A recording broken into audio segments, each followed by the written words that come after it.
across the UK. On DAB+, on your smart speaker, on your smart TV, and on your side.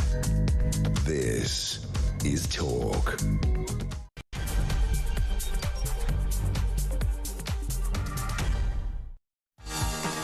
Very good morning to you. It's 2 minutes past 6 o'clock. It's Sunday, the 16th of March, and this is your weekend breakfast show this Sunday morning with me, James Max, in for Dr. David Bull, with you until 10. So, coming up, going to be joined very shortly by the former Director of Communications for the Conservative Party, Amy Fisher. Will be going through today's top stories and also the front pages as well. Just after 8, Director of Communications at the IEA, Callum Price, and Executive Director of the High Pay Centre, Luke Hildyard. They're going to go head-to-head this morning, and we'll be going through all the big stories and probably having a right old ruckus with that. There's also a right royal roundup. We'll be speaking to biographer Angela Levin about all those stories. There's plenty of them in the papers this morning. And after 9 o'clock this morning, going to be joined by former comms chief for Reform UK, Gowen Towler. He's going to be reviewing the top political stories of the day. Also, military and defence analyst Colonel Simon Diggins discusses Donald Trump's latest military strategy and also Keir Starmer's meeting yesterday with other world leaders on bringing peace to Ukraine. Funnily enough, we'll be discussing illegal migration, which continues to cost us a fortune. Find out why. We'll be speaking to the research director from the Centre for Migration Control, Robert Bates. He's going to join me. Plus, how much would you have to pay for Britain's most expensive burger? And who's helping crumpets sell like hotcakes? Both of those stories and plenty more, I'm sure. And funnily enough, I want to hear from you this morning. On the front page of the Sunday Times today, but it's on the front pages of many of the papers. Liz Kendall, she looks set to backtrack on a benefits freeze. So they announced that they were going to do all these benefits cuts. They're trying to work out, well, we can't do these and we can't do those. So I want to know from you, who should be entitled to benefits? You can call me. It's 0344 499 1000. Blimey, that's a lot to get through. So, phone lines are open, and I want to hear from you this morning. Who should be entitled to benefits? Who perhaps shouldn't get benefits? Maybe you can tell me about somebody you know who claims and you think they really should be at work. Or maybe you are concerned about the prospect for benefits being cut. We all know that public finances are under pressure. We all know that there's significant numbers and resources which are required to help those who need assistance.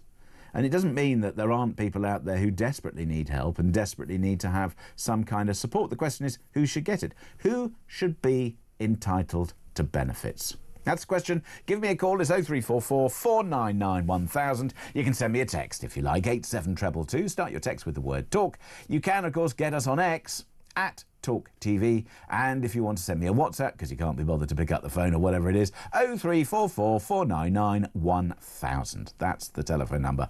And as I said, phone lines are open. If you want to have your say, not only on this, but also on anything that we discussed this morning, you are very welcome to join in, and I'd like to hear from you. I'd like to speak to you. So give me a call. Who should be entitled to benefits? That's where we start. And why don't we start with that particular question? Amy Fisher, former Director of Communications, Conservative Party. Thank you very much indeed for joining us. Good morning. Good morning, good morning. So, look, benefits on the front pages of many of the papers in one sort of shape or form. Ministers set to dilute welfare cuts to stave off rebellion. We know that Keir Starmer met with his cabinet and indeed many members of the Labour Party. They've been trying to work out how to make the public finances balance. I guess it's unusual to hear of a Labour Party saying we've got to get these benefits under control, but they are having to look at it.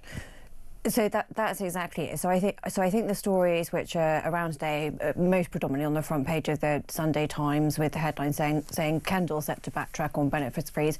I mean, almost inevitable when this came out a couple of days ago. Public finances being what they are, and a Labour government of all governments saying, well, no, we need to have a sort of real crackdown, and it has prompted, again, as you said, this sort of revolt within the cabinet, depending on which reports you read, whether it's sort of, a third or up to half of the cabinet really feeling deep unease about this. I mean, to me, it slightly feels like another pickle. that the Labour government has gotten itself into in its first kind of 9 months. I mean, it has only been 9 months since they got that, 9 long months. pretty big majority back in July last year, and I think this is just the sort of latest shock that will have come to people. But isn't who part of the voted problem, for though? Isn't part of the problem with benefits that inevitably you have people who need them and people who want them? Yeah. In addition to that, we have a significant rise in certain areas. So when you see significant rises, particularly those taking benefits for mental health difficulties, you speak to younger people and they will say, look, they're trying to get onto the housing ladder, they're working hard, it's very difficult, taxes are going up, cost of living are going up and all that sort of business. And then they look around and they say, look, we have friends who have never worked. Yeah. They claim that, that they were impacted by COVID, that they have all these mental health problems, blah, blah, blah.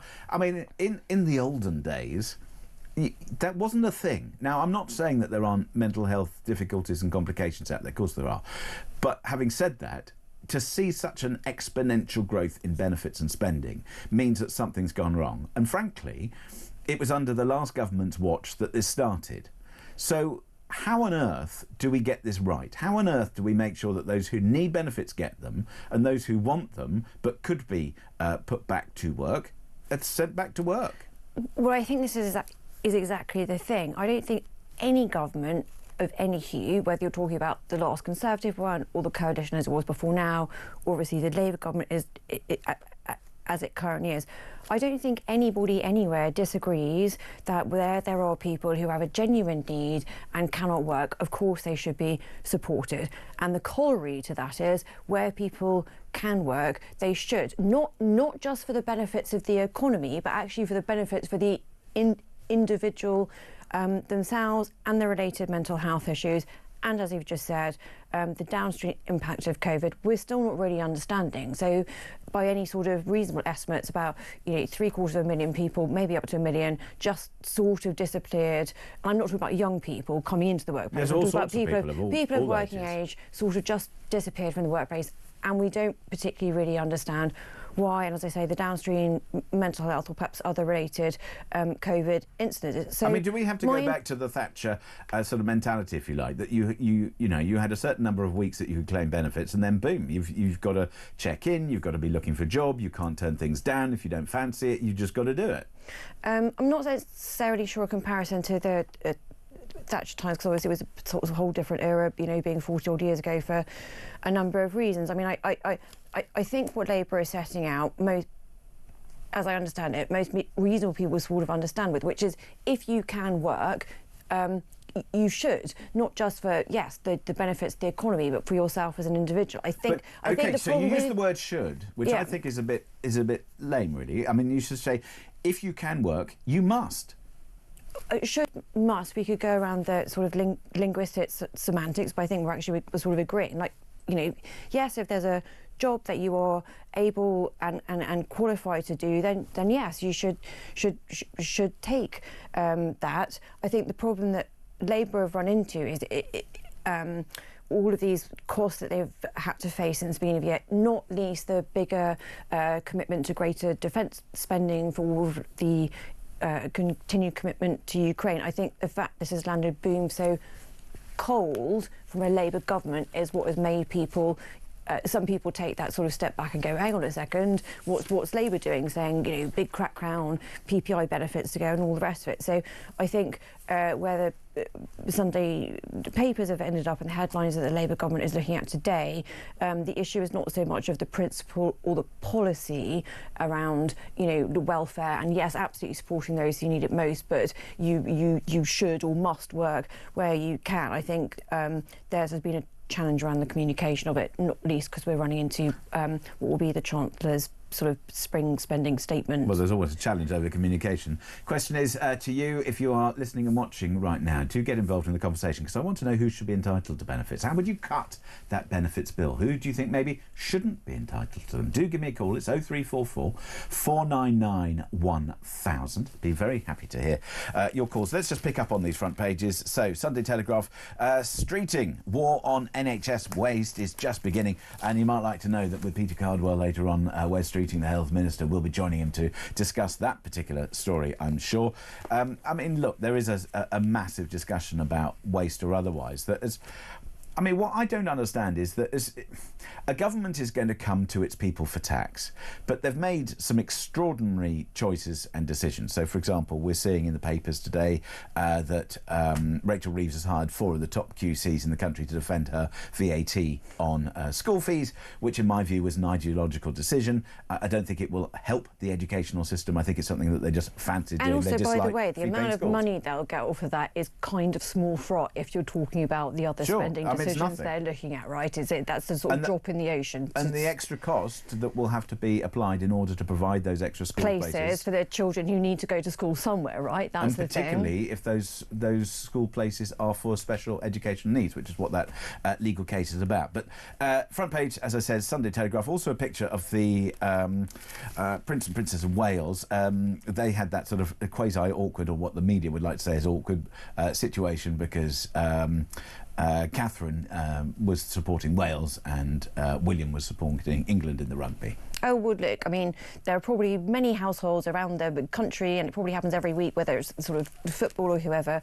I mean, I'm just delighted by these pictures because obviously it's very nice to see Catherine, Kate sort of, out and about and looking so lovely. And I'm sure any rivalry there may be about the game is broadly joshing and in good humour. And as I say, the pictures are sort of delightful and great to see her out. Indeed. Front page of the Sunday Times. Obviously, that story, Kendall set to backtrack on benefits freezers, and that picture of William and Catherine on the front page there. Also, they've got their guide to the UK's top 100 hotels, if you fancied that. And if that wasn't enough, 10,000 peacekeepers to Ukraine is one story, which we'll talk about a little bit later on. And indeed, various other conversations there. Also, Nigel Farage has held secret talks. Well, they're not secret. They're talking about them on the front page of the Sunday Times with Dominic Cummings. I mean, is that a man that you would take advice from? No. Well, Dominic Cummings obviously has his hand or toe in the waters of British politics, whichever kind of mixed metaphor I'm trying to go for there. And, the reform is kind of in this peculiar position at the moment whereby it's had a fairly tumultuous couple of weeks because one of their MPs, the MP for Great Yarmouth, Rupert Lowe, sort of fired a bit of a broadside and sort of criticism of Farage and appears to have been expelled from the party. And yet, on the other hand, Reform is still doing very well in the polls. There is going to be a by-election, somewhat the first by-election for the Labour Party government up in Runcorn, and some of the reports today put Reform doing very well in those polls. So, look. As far as Dom Cummings is concerned, there's always going to sort of be tittle-tattle and gossip, and some of it is more serious than others. And I think in this particular circumstance about this story that's on the front page of the Sunday Times is a bit of two things mushing together, which is, as I say, all the chat and rumour and gossip about what exactly Dom Cummings is doing around British politics and the attention that there is now on, or rather has been, since Reform, did pretty well in the general election, and compared to all the other more established political parties, Reform is still doing very well in general polling. Well, they are. Well, we'll come back to discuss that story and indeed that poll in a moment. The front page of the Sunday People, I didn't know they're still going, but it still is. I don't have my gloves with me to handle this paper, but there we are. Keir Starmer urged Russia to let the guns fall silent in Ukraine yesterday. I mean, Keir Starmer seems to be doing what quite a lot of prime ministers do. When things get tough at home, they start sort of prancing on the international stage. He seems to be doing reasonably well at that. So maybe... Well, I mean, not that well, because he sort of hasn't particularly secured anything apparently better for Britain in terms of whatever... I'm so sorry, I just laughed. That was probably a bit difficult on listeners' ears, but a pair of rubber gloves It's very important to have... has just been passed over. Well, anybody who listened to the early breakfast show for some nights will know that for certain papers, which are, dare I say, toxic, handling them as Sunday People being one of them. There we go. The lovely pink gloves are there, so that's that. Let's deal with some other toxic papers whilst I've got them on. The Mirror, new hope for Brit death row Gran. Fresh law could spare her from a firing squad. I mean, this is an extraordinary story. Drugs mule exclusive, they say. I have to admit, I'm not particularly familiar with this story. Drug mule gran Lindsay Sandiford is so convinced she'll walk free after 12 years on death row that she's giving her clothes to other inmates, sources claim. So, yeah, there we go. Anyway, so that's that story. And then just another piece of toxicity whilst the gloves are on. The Observer. Prime Minister considers U-turn on cut to benefits for disabled people, the stories that we've been talking. And meanwhile, Keir Starmer accused Vladimir Putin of dragging his feet over agreeing to a ceasefire with Ukraine yesterday.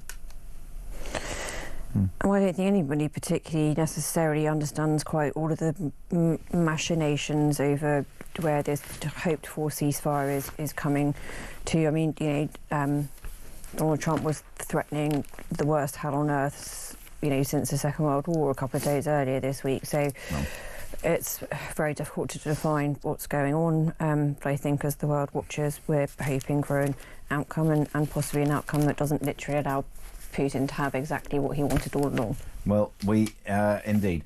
We'll discuss that and indeed the rest of the front pages in just a moment. And also, I do want to hear from you this morning. Who should be entitled to benefits is what I'm asking. Alternatively, who should receive a cut to their benefits? Give me a call. It's 0344 499 1000 and we'll get some more front pages. That's next on Talk.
We've got an industrial strategy that's not going to report until the spring. And we've also got massive reforms to the NHS. But I think until those things kick in, we shouldn't be looking at taking money off anyone who needs that to survive. Now, there's been lots of talk around PIP benefits. PIP is not an out-of-work benefit. It's an in-work benefit. People on PIP use that money to help them get to work. If you remove that, you're actually going to increase the unemployment figures.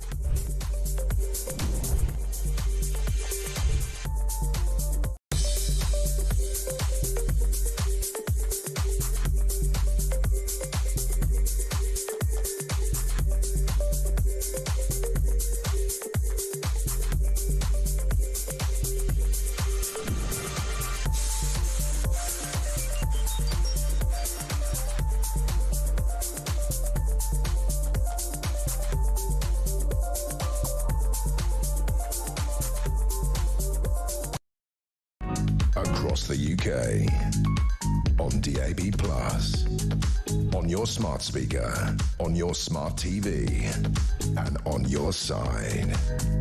This is Talk. 6:21 is the time. Very good morning. It's me, James Max, with you till 10 here on Talk with you. Sunday morning breakfast show, and with me in the studio is former Director of Communications of the Conservative Party, Amy Fisher. We've been going through some of the front pages. I think it's time that we go through the rest of the front pages, and then we'll get to some other stories. Smacking children, says the Sunday Express. Smacking children could be a criminal offence. I mean, as a child, I was smacked on occasion, not hugely, but I mean, it's like... I sort of feel like this comes around every 5 or so years, and I think most sort of sensible people kind of know the difference between smacking your child or having a smack, which I certainly did if I kind of, ran across the road without looking or something like that. I mean, there's obviously a huge difference between smack, a bit of a, not something that actually hurts, but a bit of a short shock to your bottom as a kid, so that you don't do things like run across the road, being of a very different ilk to child abuse. I mean, that's essentially what we're talking about, right? Yeah, and I suppose there's a difference between a smacking and a beating and all of these things. Yeah. And certainly, it wasn't meted out very often, but I definitely do remember being... No, of course, that's what I mean. I think most sort of sensible people do know the, difference. And as a parent, which I'm not, but... I've sort of said to my parents on a couple of times when I'm being cheeky, oh, you smacked me that time, that's all terribly apologetic. But I understand why it happened. As I say, I keep coming back to the example of, which still sticks in my mind, when I was, little, maybe 4 or 5, and I'd run into the road, and sort of, my father came after me, and I got a bit of a whack. No, whack is too strong a word. I got a sort of hit his across the bottom because he was so scared, because his little girl had just run across the road, and he definitely wanted to teach the lesson. No, you do not run across the road, without holding mummy or daddy's hand. That is obviously of a very different ilk than beating or hitting on a regular basis or anything like that. And as I say, this debate comes back round every sort of It does. I mean, I'm not years. quite sure where I stand on it, on the basis that I do take the argument that if you smack a child, then you're kind of normalising some kind of physical abuse or otherwise. Don't you think it's normalising? As I to come back to my example, the smack. But then why in remember, adult life don't you use it? You don't use it because there are other ways and means in which you can punish somebody or correct behaviours. And the thing is, if you can't be bothered to do that with a child... Well, I don't think it's not bothering. I'm going to pick you up on that. As I say, I very particularly remember the one smack that I probably had as a child was when I'd run out into the run out into the road, and so therefore I got a smack, and you cannot claim that was for anything other than having really scared my father that I'd run into the road. And that, as I say, it's a very different ilk from what you said about normalising any kind of physicality being a normal part of childhood life. I mean, it just isn't. OK. Mail on Sunday, Spy Chief. I told Number 10 COVID did leak from a China lab. Labour's Lord Vallant rubbished secret dossier despite Boris demanding a probe. I mean, increasingly, I suppose, isn't hindsight a wonderful thing? But I do remember when people at the time said, it came from a lab in Wuhan. Yeah. And people were like, don't be ridiculous. And the thing about COVID is that there are so many things that were absolutely ridiculous about it. The lockdowns, the subsequent lockdowns. The first one I understand. After that, frankly, I began to question whether or not it was the right thing to do, given that we knew who was most at risk and whether we were doing the right thing to prevent it. And then, of course, we've had all the Partygate and the whole thing. I mean, it's kind of the gift that keeps on giving. But why it's still front page news? God only knows. Well, I think it's still front page news because I was thinking about it actually. So it was 5 years ago. So COVID has completely skewed all of our sense of time. 5 years is a really long time, but I still think of COVID and the lockdown and pandemic as still being a sort of very recent thing, not least because so many things, quote, haven't gone back to normal since then, be it from the working from home and... There are lots of changes which have come about, and then, of course, I mean, we started off our conversation this morning talking about benefits and the benefits bill. There is no doubt that COVID has contributed to a change in either how people approach things or indeed the government's expenditure on various things. Yeah, so things just have not gone back to normal since... And nor has the NHS. Since something that happened sort of 5 years ago. I mean, I think there may be a reason why this is particularly coming back onto literally the front page of the Mail on Sunday today is, apparently there are reports of some new, God forbid, some new strain of some possibly communicable disease found in bats coming from China. And I sort of read that yesterday, and obviously my heart sank. But we don't really understand the true effect of COVID, be it on benefits, be it on working from home, be it on mental health. Why are we spending quite so much money on the longest inquiry since long inquiries were invented, on the basis that most other countries have done their inquiry and moved on, and we're spending millions upon millions of pounds having the most extraordinary inquiry? And what will it achieve? Probably not very much, and I agree with you. Government inquiries do tend to be extraordinary. Should they do an inquiry? Yes. Should it be quicker, cheaper, and also have more bite? Absolutely. And I find it absolutely astonishing that in this day and age we are still having inquiries which run for years and years and years. And still, for example, post office inquiry ran for years and years and years, and still the government isn't doing what they're meant to do. It's just like, just pay these people. Everybody would agree that, a huge miscarriage of justice has taken place. At least the inquiry has got to the bottom of that. But then on the other hand, they're still, meeting and discussing, and it's just get on with it. I don't disagree at all, because also what maybe some people didn't really notice earlier this year, the infected blood inquiry came to its conclusion, which is that people who had the blood transfers in the 70s, 80s and 90s, and no one's already noticed that because there's so much else going on at the moment. So I entirely agree with you. These public inquiries, government public inquiries, which are the ones that do have a bit of teeth, as in you can be compelled to come and give evidence, do seem to go on for years and years and years, and really what results in anything. I think and I'm just certainly not defending them because I'm no longer part of the government, and I agree with all the frustration and wasted money in there. I think the problem is I'm not quite sure what the actual alternative could be, and so until somebody... Have a look at what other countries do and see if it's better. Meanwhile, to the Sun, TV Jack, no idea. Splits from Dan, also no idea. She's an EastEnder managed I was about to say, shop. no, she's in EastEnders. I know the actress lady because she's in EastEnders, and I watch that religiously. Right, okay. I don't know who he must is, be I'm one afraid. of the three people who does. Meanwhile, Daily Star Sunday, boffins, sod the jogging, you'll lose more weight enjoying a nice long soak, they say. Right? Okay, boffins reckon that all you need to shift the lard is a soothing soak in a steaming bath, lovely bubbly. Okay, well, we'll have to turn to page 7 to see the science behind that. I think I'm... The science on page 7 is distilled down to the headline, blah, blah, blah, dub, dub, fat man in a tub. So I'm not quite sure that gives us any explanation of what that means. Now, we've had some incoming, so let's just deal with some of those. Glyn says, morning, James, glad you're back. Yeah, me too. Let me make a decision. I've had a stroke, no use of the left side, just had a kidney transplant. I've blood clots in my lungs. I've been waiting 6 years for 3 operations for knee replacement and lumps removed from back. I would love to work. The NHS is the problem. No one should be waiting 6 years for the surgery. And I think that is an important point, which is that there are many people who, under normal circumstances, will be seen by the NHS very quickly and dealt with, and as a result of the fact that they have some kind of health condition and they're not being dealt with, means that they can't get back to work, which then impacts on the benefits. And I see that point, and I think you make it well. Thank you for that. James says, Jane, perhaps they should start with people who have never worked. Many people have worked all their lives and fallen on hard times. It should be based on how much you've paid into the system.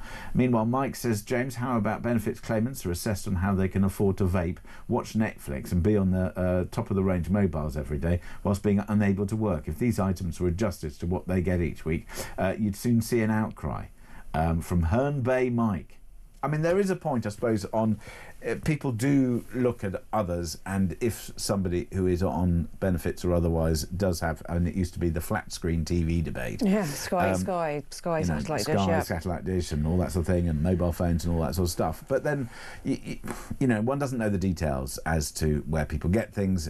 Perhaps they've had it before they lost their job. I mean, who knows? But there is a point there that what what is necessary for the state to provide and for people to have a certain kind of, sort of living environment. Basic humane standard of living, right? I think one could agree on that. We've got plenty of people who are working and they don't have... and can't afford to put their heating on and all the rest. Yes, exactly. No, so I think there's another story that, we might come on to, which is exactly to this point, about Hollywood, like the incredible, extraordinary cost that it's the public purse of putting migrants up in hotels. Oh, well, we'll come on to that. Which is, I think, so this is exactly the point of who gets what, because, the people who are then staying in the hotels certainly are legally have an entitlement to at least it being 16 degrees, temperature-wise. Now, I think a lot of people, particularly now we've got a cold snap again, certainly their homes or flats aren't heated to 16 degrees because they can't afford to put the heat on because it's really expensive. We'll discuss that and indeed a few other stories in just a few moments' time. So if you want to get involved in the conversation, who should be entitled to benefits is what I'm asking. It's 0344 499 1000. We'll take your calls and some more of your messages. That's next on Talk.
Across the UK, on DAB+, on your smart speaker, on your smart TV, and on your side. This is Talk. 6:34 is the time. Very good morning. Thank you very much indeed for joining us here on Talk. It's me, James Max, with you till 10. You can, of course, listen to us on DAB Plus radio, on your smart speaker. You can find us on YouTube as well, if you like, and have a look into our studio. Yes, why not? Amy Fisher is with me. We're going through today's top stories, and if you want to get involved in the conversation, we're talking about benefits. Who should be entitled to them? 0344 499 1000. All sorts of other stories in the news as well. There's normally some kind of Islamic or other story, Amy, somewhere or another. Mm-hmm. This one from Heather says, James, why don't you discuss the further Islamification of Britain via the new head of Ofsted? So Hamid Patel, I think that is a story we're there. But I think, this is one of these stories where I suppose religion and various other things do come into our discussion. For example, the top NHS doctor's anti-Semitic rants and Vile's racist slur against David Lammy. This is a senior NHS doctor sparking outrage last night after spouting vile racist abuse at David Lammy, calling the Foreign Secretary a monkey bought by Zionists. I do find it absolutely horrific when I hear this stuff. This is what I was going to say, is there are many legitimate criticisms to be made of David Lammy as Foreign Secretary. This is not one of them.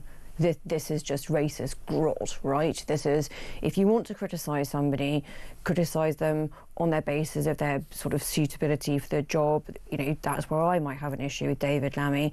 This particular quote of a monkey brought on by Zionists is grot, just absolute grot. I mean, I suppose this is a consultant gastroenterologist at Queen Alexandra Hospital in Portsmouth. He accused Israel of helping Hamas commit the October the 7th massacre of 1,200 Jews, which I find absolutely disgraceful. He then has also talked about various things. He's declared there's no such thing as Israel and Israelis are all fascists. I mean, this is an employee that we pay for. Wes Streeting last night, he says, I'm utterly appalled by these vile racist posts. The question is whether staff should be struck off for this kind of thing. So I think this is what the article sort of goes on to say. You know, Wes Streeting, Health Secretary, has said that he's completely appalled. Could rightly agree. I mean, just disgusting, and that previously staff could be struck off. And okay, look, we don't have all the facts, but on the basis of these particular quotes that are in the public domain, it does seem that Akil Jamil, if he's said these really truly racist, anti-Semitic stuff, I mean, it has no place being paid by the public purse. I mean, I don't think there's a lot more to say about it. Grim. It completely is grim. Meanwhile, if you want to get involved in the conversation, please do. And you can either give me a call, or alternatively, you can leave a voice note. Let's hear from Jennifer with regard to benefits. Morning, James. Start with the aliens that invade us nearly daily. Why the hell are they being paid benefits when we have no idea who they are, their intentions to us, and the simple fact that they have never paid a penny into this system? Stop making it comfortable for these people to come here and then stay here, and then also bring in a whole load of independents along with their own self. Also, you know, there's hundreds of people in this country that don't even talk English. So how the hell are they going to even work in this place? They're getting benefits. It's disgusting how people that do need benefits are now going to get hurt. There we go. That's from Jennifer. Strong words. And she makes she makes a number of points, but two important points there. First of all, this government and the previous government have not got a handle on the small boats. And it has become an extremely toxic issue, not just because of the discussions about invasion and various other things, but also because of the huge cost of this and the fact that so many governments, and they haven't known what to do. They don't want to send the boats back. They've spent hundreds of millions of pounds giving them to the French, which seem not to have done much good. And as soon as we have a patch of nice weather, and we've got some beautiful weather today, it wouldn't surprise me if we see the boat numbers rise again, because we've had very sort of turbulent weather for a while. I find it astonishing that this government and previous governments have just simply allowed it to happen, and the costs are astronomical. Yes, so I certainly think your point about the millions given to the French is an interesting one. I mean, I used to work in the Home Office, so I'd know in detail. Was it fit for purpose? No, because they would, because the whole point would be stop people from leaving the French coast, right? Not least because it's very dangerous for people who get into small boats. Sure. And also, then obviously when they do arrive, whether the Navy or the Coast Guard has to go out and collect them and then arrive here, and the downstream costs and all the rest of it. And yes, well, I can be undiplomatic because I'm no longer in the Home Office, but the French were taking sort of millions and not really policing the beaches, and Sangatte and the camps were there, and the French were just sort of letting people go off on the small boats. There has been some tightening around the policing of literally not letting people set off from the coast, because if you are a migrant, the point is you should be offered. And you're fleeing from somewhere, Syria being the obvious one. If you're fleeing from somewhere war-torn where it's dangerous for you, the sort of common agreement that has been is that you should stop in the first country where you are not physically under threat. And that's so part that of would the be issue, isn't it? so that's France, right? So no one needs to flee France. I mean, if you're a Syrian refugee, you are safe. But this whole discussion about, well, we want to go to Britain, or this is where our relatives are, or we've got ourselves tied up in knots on, and particularly when it comes to the CHR and various other things, as to what rights you have as a human being, and those rights have been extrapolated, and when you start to have a look I'd at say people exploited. Or exploited, and when you see that, then it's no wonder that we get the anger that we've got up and down the country when we talk about it. Of course, people are, I think, in this country extremely compassionate and want to help and want to make sure that people, to an extent, we want to help people where we can, but we cannot be the receiving hall for any turbulence elsewhere in the world. And similarly, as you say, if somebody's living in France, what's wrong with France? I mean, stay there, stay in Germany, stay in Eastern Europe, stay wherever it is. So I think that's exactly the point. It is finding that balance between Britain being an extraordinarily compassionate place that you can come to if you don't have safety anywhere else, and Britain does have a strong tradition of providing that safe haven, of which I think many people are very proud. That is completely different from people coming here and frankly taking the proverbial, okay? So I think that can only be, so it's going to have to be a combination of enforcement around that French channel, it's literally stopping people. But we keep hearing the words enforcement, we keep hearing the words, tough measures, we keep hearing, will control immigration, successive governments, all colours, and they've all made a mess of it. And it's now become such a toxic issue in this country, combined with the other point that Jennifer made about language. I understand that people may not necessarily have a grasp of English, but what I would expect is that if you want to live in this country, you really should have to learn the language. No, I agree. So if I can just finish my other point, there's the enforcement about stopping the boats, and as I say, it's no... I'm not part of the Labour government. It's no longer my job to defend exactly what they're doing on that point.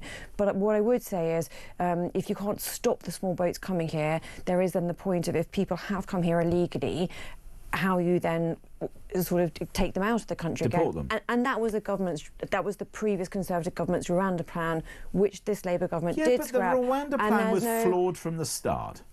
Okay, but there was a plan. There was a plan there. Yeah, it was a plan that was of flawed. some sort. Yeah, but hang on a second. It was flawed, and it was flawed because it'll act as a deterrent, and it was flawed because it was for a few hundred people. We've got thousands, tens of thousands, maybe even hundreds of thousands of people in this country illegally. They've got to go. But I'm not disagreeing with you. All I'm saying is that the previous government did have a plan of sorts. One can unpick whether it was the right plan. Quite quickly. But what I'm saying is there isn't any kind of plan for that sort of deterrent or removal effect now. So there's a sort of big difference. In terms of the English language. Well, I'm going to come to that point in just one moment, so we'll deal with the what do we do with people who don't speak the language in just a moment. Plus, we'll get some more stories from Amy. So that's all coming up here on Talk.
We've got an industrial strategy that's not going to report until the spring.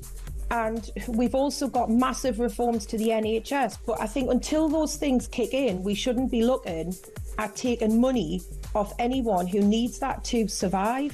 Now, there's been lots of talk around PIP benefits. PIP is not an out-of-work benefit. It's an in-work benefit. People on PIP use that money to help them get to work. If you remove that, you're actually going to increase the unemployment figures.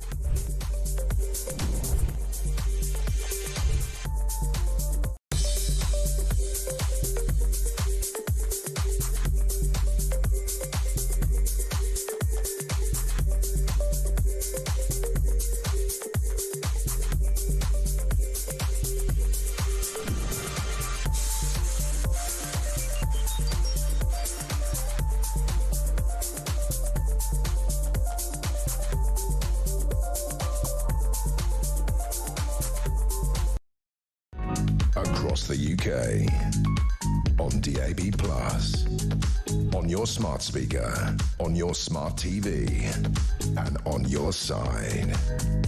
This is Talk. 6:48 is the time. Very good morning to you. If you are up this Sunday morning, which I guess you probably are unless you haven't gone to bed yet, what an amazing sunrise we've had. The weather outside is beautiful. It's a bit chilly, but it's beautiful. And nice calm conditions, which possibly means that we might see some more boats arrive. Anyway, Amy Fisher is with me and we're going through the top stories, and we were just about to tackle the tricky situation about language. I mean, if I were to go and live in Italy, I would never obviously remove English as being my first language, but I would make blooming well sure that I learnt not only to speak the language of the country that I was moving to, but also the customs. And it doesn't necessarily mean that you have to agree them or adopt them, but I'd certainly try and understand them, and I'd try and be referential. There are a lot of people in this country who seemingly do not have any regard for the customs, and certainly do not have a grasp of the language. Well, so I think it's an entirely uncontroversial thing to say. If you're living in Britain, you should be able to speak and understand English, because that enables you to take part in society.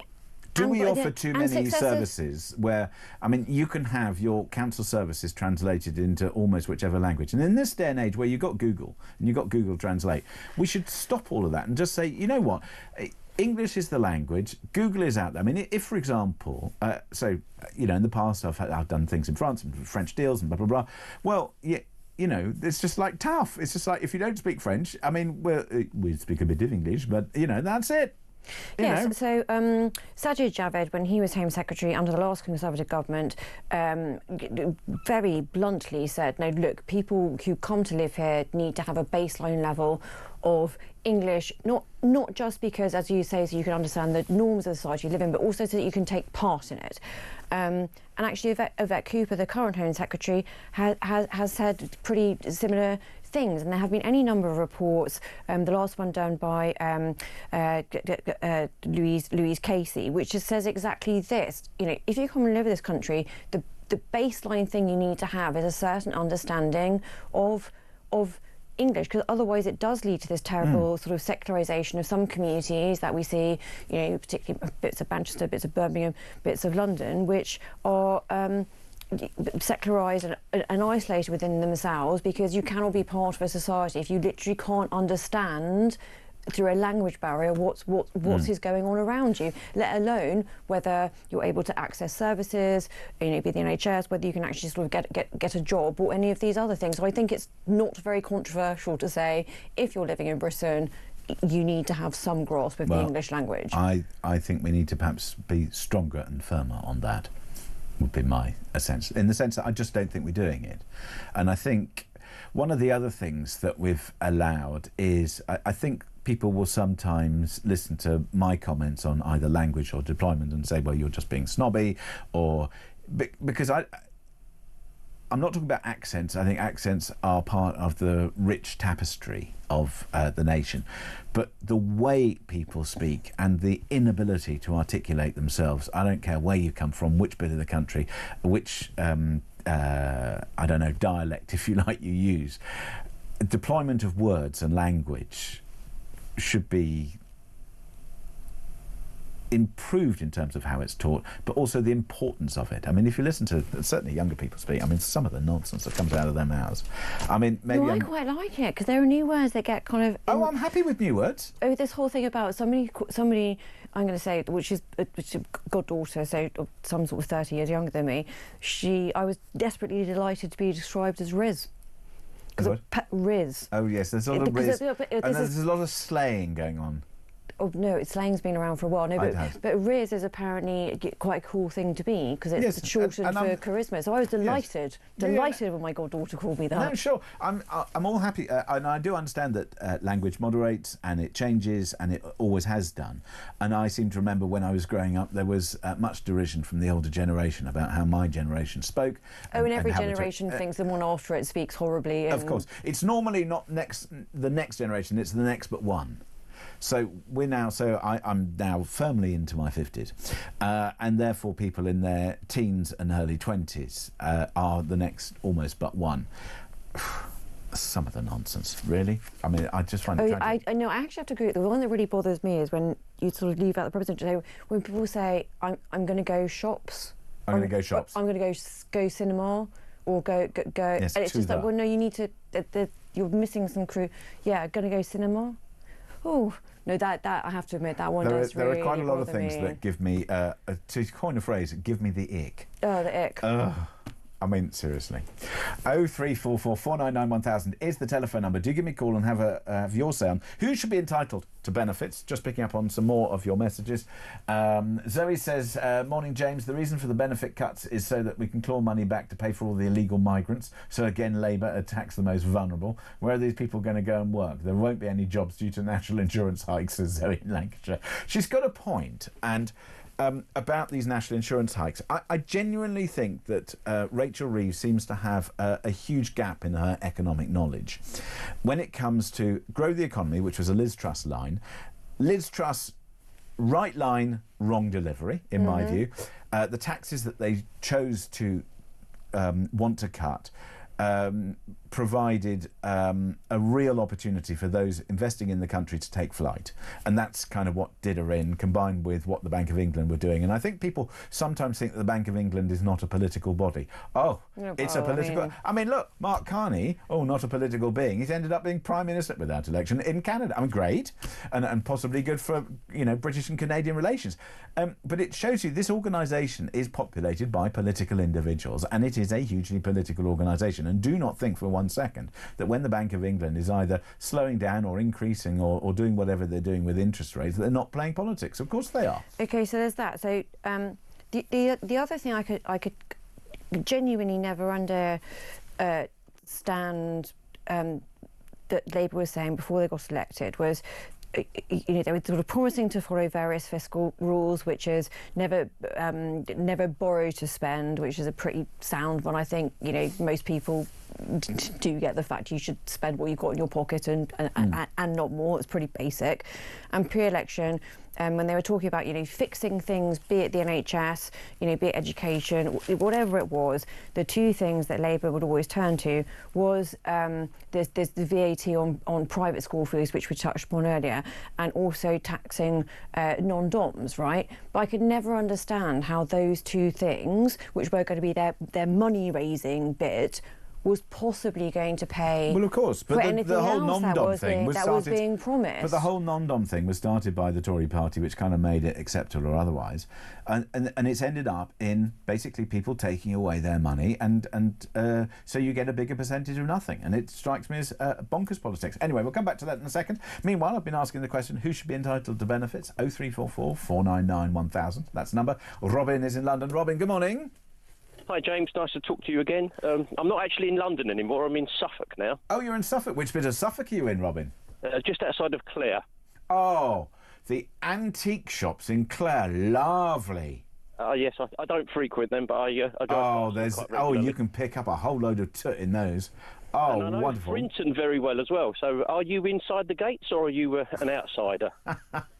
Well, according to my local councillors, they've just applied the 100% tariff on my council tax. Apparently, I don't live there at all. But I am inside the gates in Frinton-on-Sea. And indeed, I was there yesterday when I received the call to say, James, are you available? To come and fill in for the great doctor. So Frinton-on-Sea, yeah, lovely place. And of course, North Essex, just on that Suffolk border. But what a nice place to be, Robin. Yes, and I'm walking the dogs at the moment across the fields, and it's glorious out here. The sun is actually a bit too bright as I'm walking towards it. Never too bright, never too sunny. Anyway, Robin, what are we going to do about all these benefits? Who should be entitled to them, do you think? Well, people have been phoning up saying about the newcomers, however you want to phrase them. I'm not even going to touch on that because I think most people agree that that's not right. But the government are saying people need to go back to work.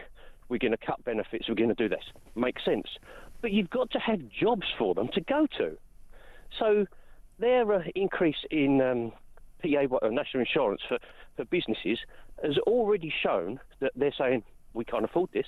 You have a chat to any business owner, particularly small businesses, hospitality, everything else, where you've seen increases in tariffs, so all the drink prices have gone up, the wages will be going up with the national insurance rise, various other things. And as you say, national insurance too. So I'm a trustee of a national charity. We're going to have to find £750,000 to pay the extra national insurance and the extra living wage increases. As a chair of a sports club, which is a CASC, which is a community amateur sporting club, so it's a not-for-profit, we've got to find an extra £30,000 to pay staff. It's a huge amount of money to find, and it's just basically going into government coffers. So what they should do is reduce the PAYE or national insurance contributions by companies and reduce the corporation tax level and then try and incentivise them to take people on. They then get people off of the unemployment sector and they pay national insurance through their contributions and it benefits everybody. But they seem to be going out of their way to penalise businesses more than anything else. It does strike me as absolutely bonkers what they've done, Robin, and I think you're right. I think you've got to incentivise businesses. Labour need to understand that you've got to reward risk. And if a business is taking risk, then that's what you have to reward. Anyway, Robin, thank you very much indeed for your call. Good to chat. Enjoy that walk across the fields. And lovely words about the great Suffolk and indeed, if a single show goes without me mentioning Frinton-on-Sea, well, you'd be surprised, wouldn't you? Anyway, if you want to join the conversation, you can do so. Taking more of your calls on who should be entitled to benefits, 0344 499 1000. Plus, we continue our conversation about the big stories of the day with Amy Fisher. So that's all to come, and we'll take some more of your texts as well. So you are listening to me, James Max, with your Talk Sunday Morning Breakfast Show.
across the UK.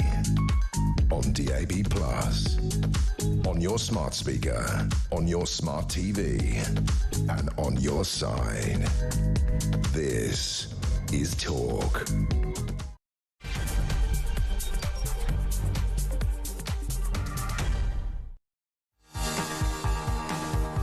It's just coming up to 3 minutes past 7 o'clock this Sunday morning, the 16th of March.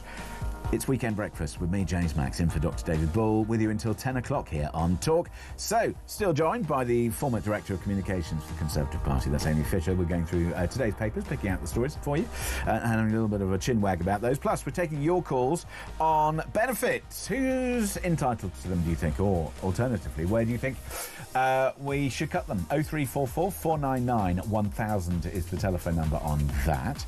You can always send me a text, 87222. Start your text with the word Talk, and you can X me on @talkTV. I think on the old X I tweeted out a picture of me.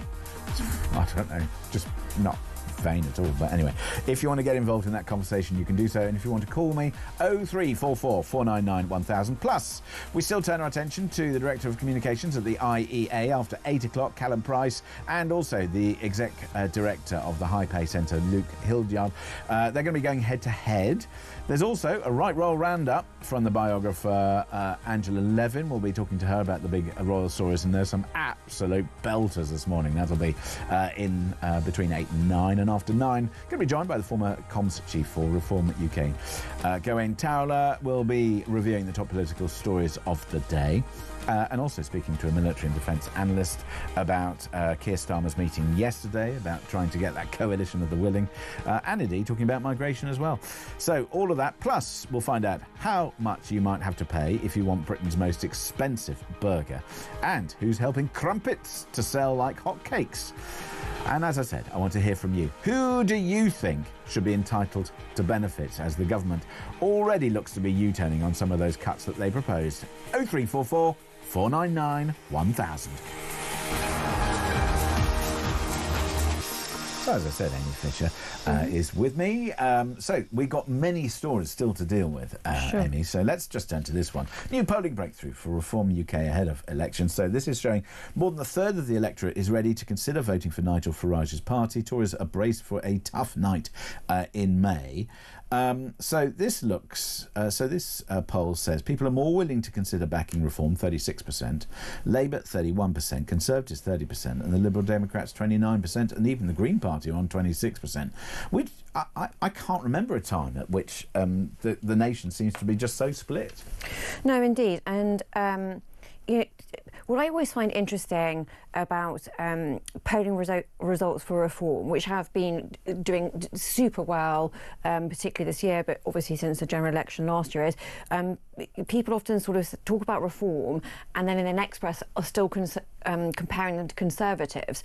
Now, let's leave aside the fact the Conservative Party is in total disarray and all the rest of it. I mean, if I were in the Labour government, I'd be terrified looking at this, because it is Reform who are most closely yapping at your heels when you're in government. And that's the point, isn't it, which you've made, which is sometimes people look and frame Reform in certain ways, that they historically it was like, oh, it was far right, oh, they're not sort of the Conservatives. That's exactly what I'm saying. So actually, if you're in the Labour government and people are talking about Reform and how well Reform are doing in the polling, don't let your next best be comparing Reform to the Conservatives, because the challenge if you're in government is that you've got these guys sort of slightly not coming out of nowhere, but got. But isn't the reason that they're polling so well that it's still fresh in the minds that we've had Tory disarray, not only currently but also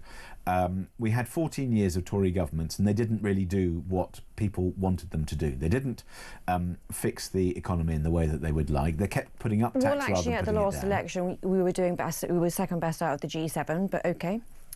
Yes, but I think the thing is that Rishi Sunak might have got his grip, if you like, on the economy. Inflation was coming down. It was coming down, but that was coming down because it was probably always going to come down after you've had such a hike. I think they were putting too much credit, if you like, on the things that they'd done, and they hadn't really. I mean, they had started to reduce national insurance, but they hadn't necessarily tackled the big tax problems that exist. So, for example, they hadn't moved people's allowances and changed the tax bands for some years. They hadn't sorted out the mess with council tax. They hadn't sorted out the mess with business rates. They hadn't sorted out a whole range of incentives or otherwise to basically clear up the tax system that Gordon Brown had overcomplicated. And they could have done, but they didn't. They didn't stop, and in fact they seem to encourage both legal and illegal migration. So the memory is fresh of what the Tories did, and I think there are a lot of people up and down the country who are cross about that.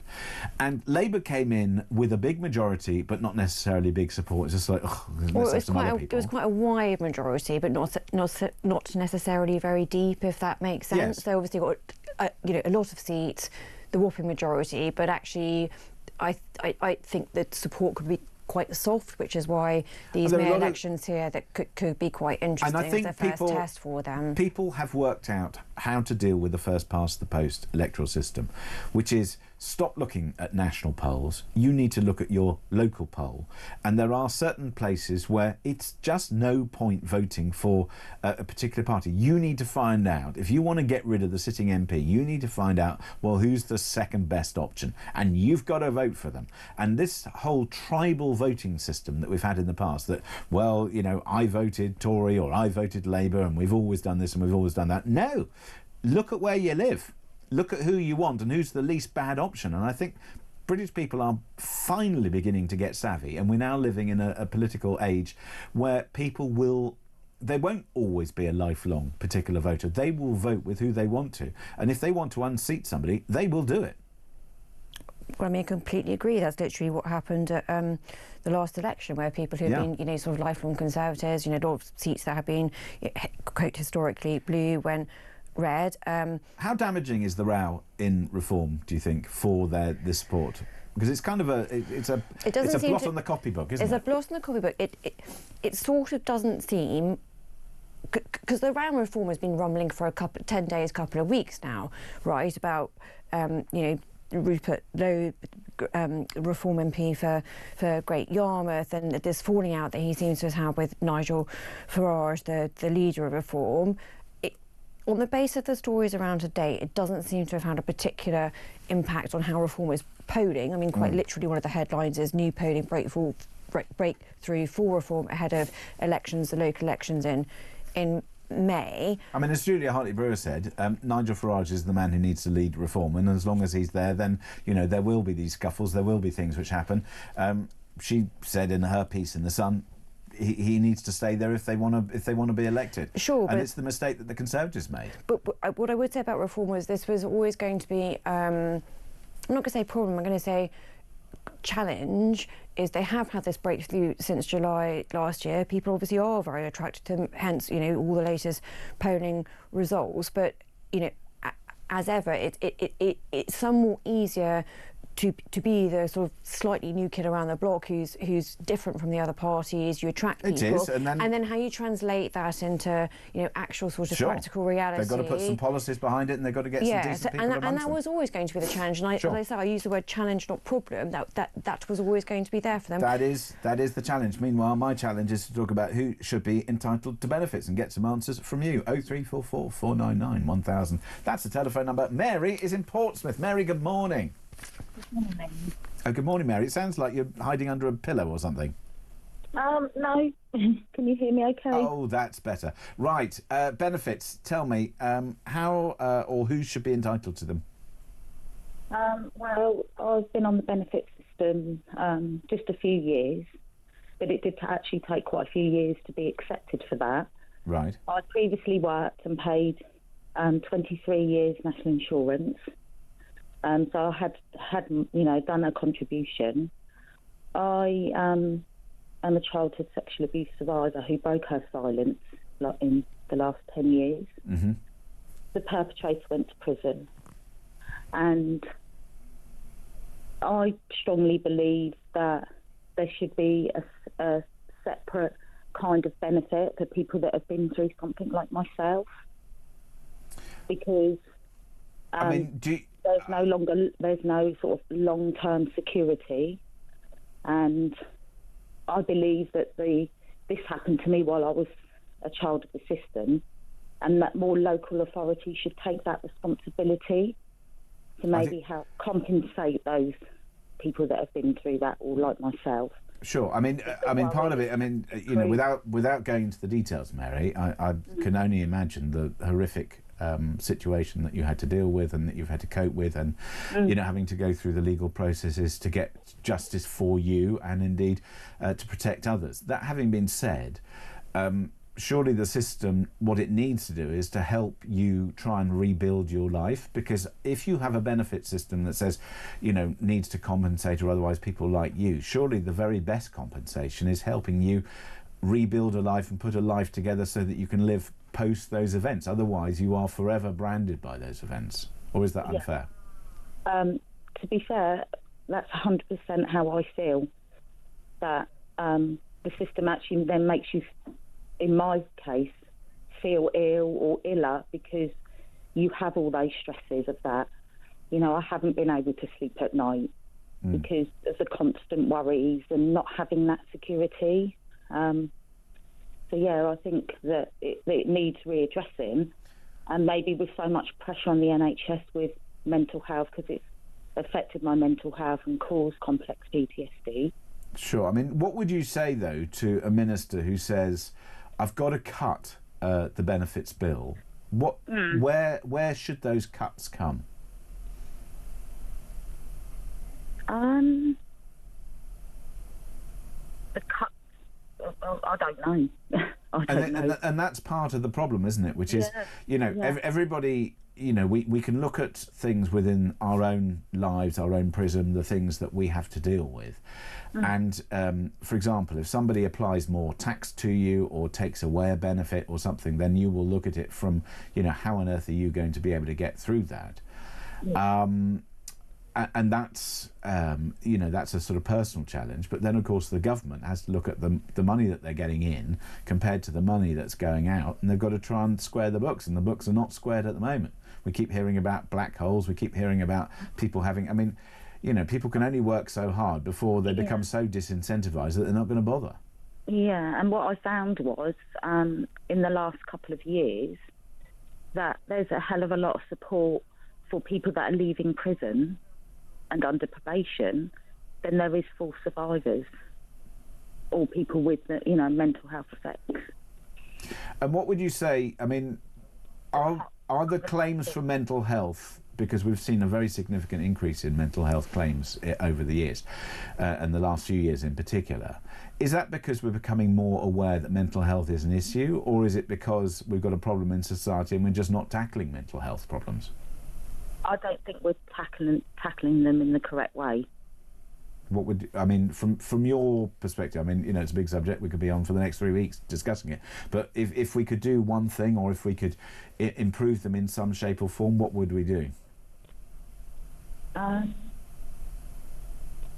Is like I said at the beginning of the conversation, is depending on what type of mental health that is for the local authority to step in and maybe some funding more into the social health care. And that may be the answer. Mary, thank you very much indeed for your call and raising such an important point. And of course, when these things go personal and you realise, you know, there are so many difficulties that, you know, the benefit system or government or help has to pick up and deal with, then that does send out the challenges that we have to face. 0344 499 1000 is the telephone number. Who should be entitled to benefits, or perhaps where should they be cut? Amy, I mean, you listen to a call like that, and you know, there are many people up and down the country who have either a trauma or something else that they've had to deal with, and the state has to pick up.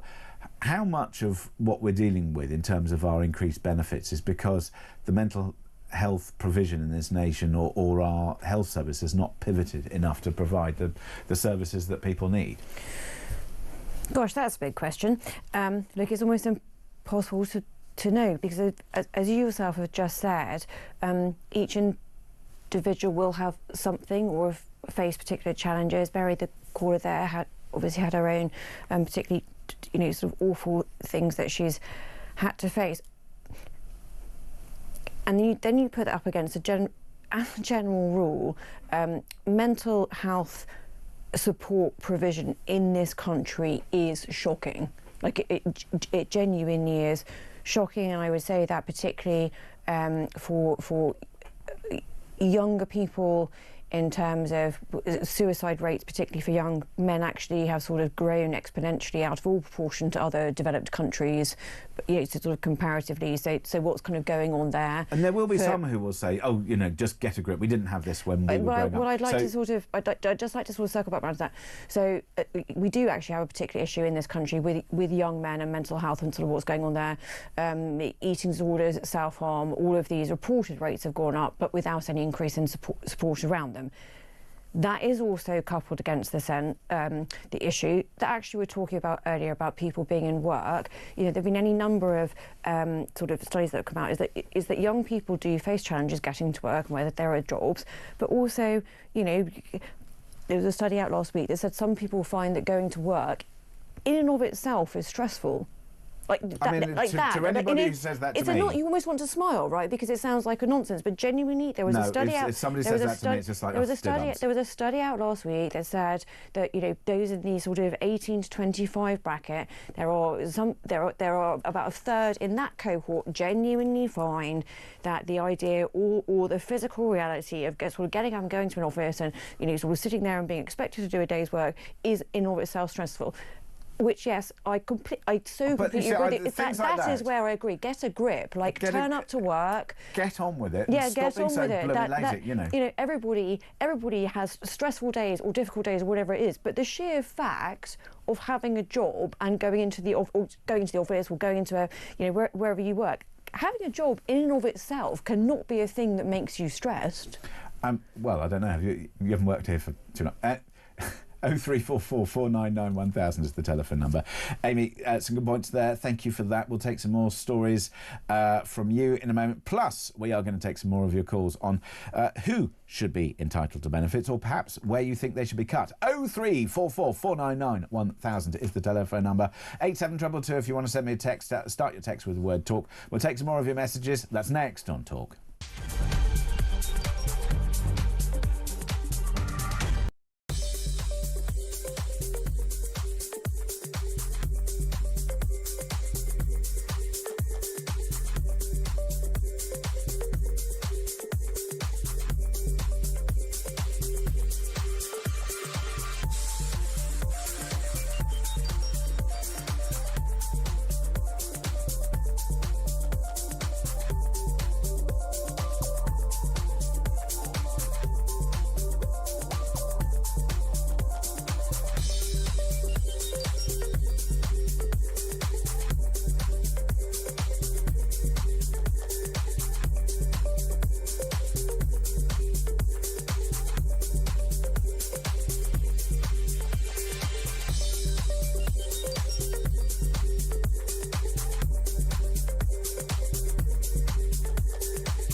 We've got an industrial strategy that's not going to report until the spring. And we've also got massive reforms to the NHS. But I think until those things kick in, we shouldn't be looking at taking money off anyone who needs that to survive. Now, there's been lots of talk around PIP benefits. PIP is not an out-of-work benefit, it's an in-work benefit. People on PIP use that money to help them get to work. If you remove that, you're actually going to increase the unemployment figures.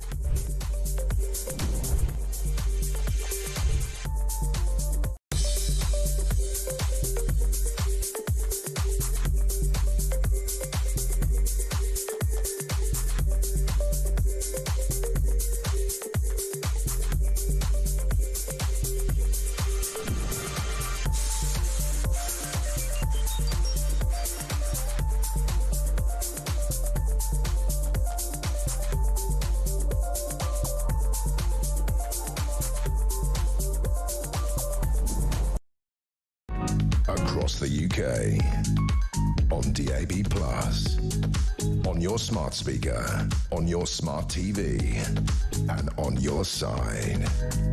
This is Talk.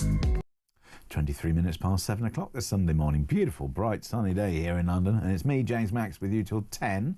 Taking calls on who should be entitled to benefits, or maybe where should they be cut. 0344 499 1000 is the telephone number. Barry is in Norwich. Barry, good morning. Good morning, James. How are you? I'm very well, thank you, Barry. Hope you're well too. So, what have you got for me? I'd just like to make a couple of comments regarding benefits, that's okay. Number one, a lot of people who work full... This is the madness of the system in this country. A lot of people who go to work full-time still have to claim universal credit because the government tax the wages and then they give it back to them for a universal credit. I mean... And that goes back to the point that I made to Amy, which is the last government is guilty of this and the current one is exacerbating because we've had a period of inflation, which is if you do not take people either out of the tax system or recognise that people need a certain amount of income before you tax it, then you end up taking the money in and, as you say, you could fire a whole load of people in government and just leave people with their money. I mean, let me bring Amy into the conversation. I mean, Reform have got the policy which says you earn 20 grand before you get income taxed. Surely, I don't care if you're left wing, right wing, any wing, surely that should happen and everybody should receive it and you shouldn't take it away. The Conservatives, in their austerity measures, they took away, tax-free allowances to people, which means that, at a certain level, people are paying 60-70% net effective tax rate. I mean, this is a nonsense. I don't think there's any particular point having a to and fro about exactly where tax thresholds should be, not least because it's rather complicated. But I think Barry's point is... It's not that complicated to say 20 grand. I think Barry's point is completely true. It seems a very strange system whereby one hand gives and the other one takes it away. I think that's what we're all agreeing on, right? Is that if you earn money, but we got salami slicing. So how much tax? On the percentage, how much of a litre of fuel is tax? Got absolutely no idea. I don't drive a car. Okay, it's about 65%. Okay, I actually wasn't being facetious when I said that. I mean, you just picked something that I don't know. But I find it absolutely astonishing that we and people say, oh, we haven't put up the fuel escalator. No, but you're still taking 65% of every litre of fuel, and that's people's livelihoods. But isn't this your point? Because you've just pick something which clearly you feel very much is, sort of disincentive and tax raising and all this kind of thing. But the fuel tax elevator doesn't mean anything to me because that's not something Barry, can I just say something else? Yeah, sorry, Barry. I just interrupted. No, we totally interrupted you. This is an example, right? Way back in 1997, I got a job working on the railway as a track maintenance engineer. I've done that job from 97 to 2012, right? Now, in that time, before 2004, so in 1997-98, my basic hourly rate was £14.75 an hour day rate, £18.90 an hour night rate, time and a half on a Saturday, double time on a Sunday. Right? No need for benefits, nothing, nothing, right? 2004, Tony Blair opens up the doors and the wages start going down. Personally, my oldest daughter, cannot get a mortgage. She's got a good paid job, her boyfriend's got a good paid job, but they're on 0-hour contracts. Yeah, right, so they can't get a mortgage. They are paying an extortionate amount of rent on a house, yeah, right, which would be cheaper if they had a mortgage. The problem is, in this country, yeah, it's full of 0 hours unsecured work. Yes. It's full of low pay where people have to claim benefits. Yes. Yeah. It's full of agencies. It's crazy. And the people who are coming into the country illegally, I believe, should not be claiming any sort of benefits. They should get the basics of food or whatever and not claim benefits. Yeah, right? The problem is with the government, they put everybody in the same boat. Me now, I find it very hard to get work because of my health condition. I got diagnosed as a type 1 diabetic in 2012, so I'm now restricted in what I can and can't do. I can't do any safety critical work. I've always worked outside, so I can't do any of that no more.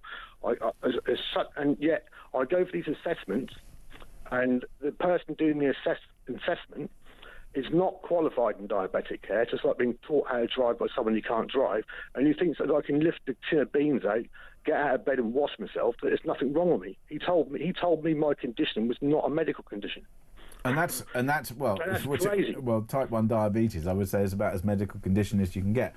And this is it, I suppose, Amy, which is if you have a benefit system, of course, it's a one-size-fits-no-one. And everybody has an individual story. People have their different needs and other things. But my view has always been, first of all, the tax system has now become very complicated, and it's salami slicing. It's taking sort of slice after slice. So for some people, their net effective tax rate is 60, 70, 75, even 80%. If you have that, where's the incentive if you are perhaps even at the top end, which is where we need people to push to grow businesses, to invest or otherwise? If you don't have the incentive to work hard and be rewarded and have that vision, and I go back to the Margaret Thatcher view, it's your money, and the government takes it from you to do things that either you can't do or don't want to do, but it should treat it as your money. And we're not treating it like that. We're saying, oh, what's fair? And we've got this massive redistribution that the harder you work, the more you redistribute to others who sit on their rear ends and do nothing. Well, I think you probably need somebody from the current Labour government to come on to answer that question, because I am a former director of communications for the Conservative Party, broadly Thatcherite in my own views. But they're all guilty of the same thing. We're seeing a proliferation of what happened, and this is part of the reason why Reform, in my view, have done very well in the polls and continue to do, because the Conservatives are not giving a Conservative message, and Labour are continuing with the same old tut that they always did.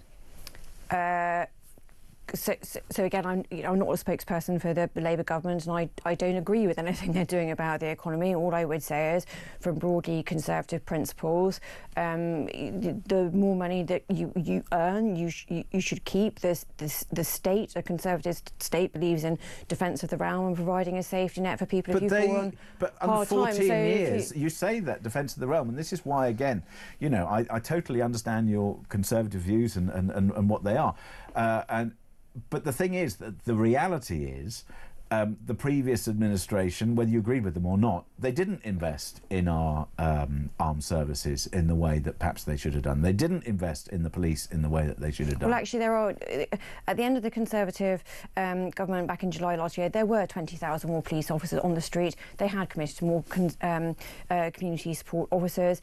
It was the first political party, and became quite a big row at the general election about committing 2.5 of GDP into defence spending, which the Labour Party has in recent weeks actually been forced to, in fairness to them, not only meet but up. So I entirely disagree that there was no investment in those things. There's not no investment, but not enough.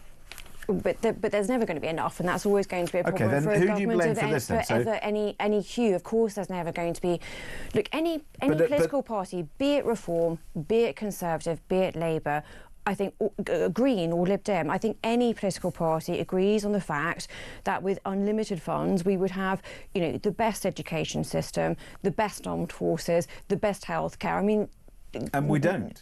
And we don't, but that's because political reality runs into... It does. But then, and Barry, thank you very much indeed for your call, by the way. 0344 499 1000 to join the conversation. And maybe one of the things we'll pick up on is just having a look at some government data, which has revealed a rather shocking number of offenders avoiding jail. And maybe we tack that on to discussions about law and order and some more stories, which we'll get from Amy. Plus, we'll take some more of your calls. 0344 499 1000. Either if you want to tell me who should get benefits or where you think they should be cut, by all means do so. And indeed, a lot of your messages coming in. 87222. Start your text with the word talk. I promise to read some of those next on Talk.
across the UK.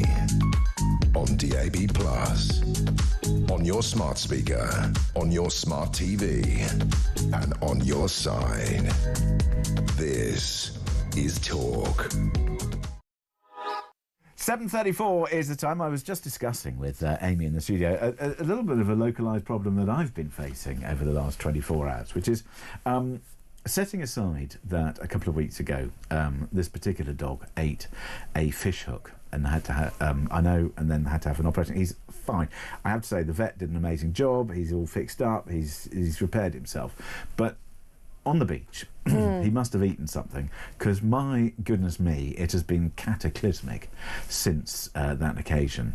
The fallout, literally, has been monumental. You were just sort of saying in the break how you were looking forward to cooking some roast lamb later, but it sounds like you might have something more immediate to deal with when you get home. These rubber gloves that I have for dealing with it, they may very go. well come in handy, because I tell you, I mean, you know, like if you go into a like a field and the cows have been there. I'm so worried about what you're going to say next at this point. So I know, me too. And it was basically cow pats across the utility room floor. Oh, poor old Stanley. Anyway, I'm hoping he's feeling better. He did have some rice and some eggs yesterday, which I hope have gummed him up a bit. Okay, and what sort of is he? He's a Cocker Spaniel. Oh, okay.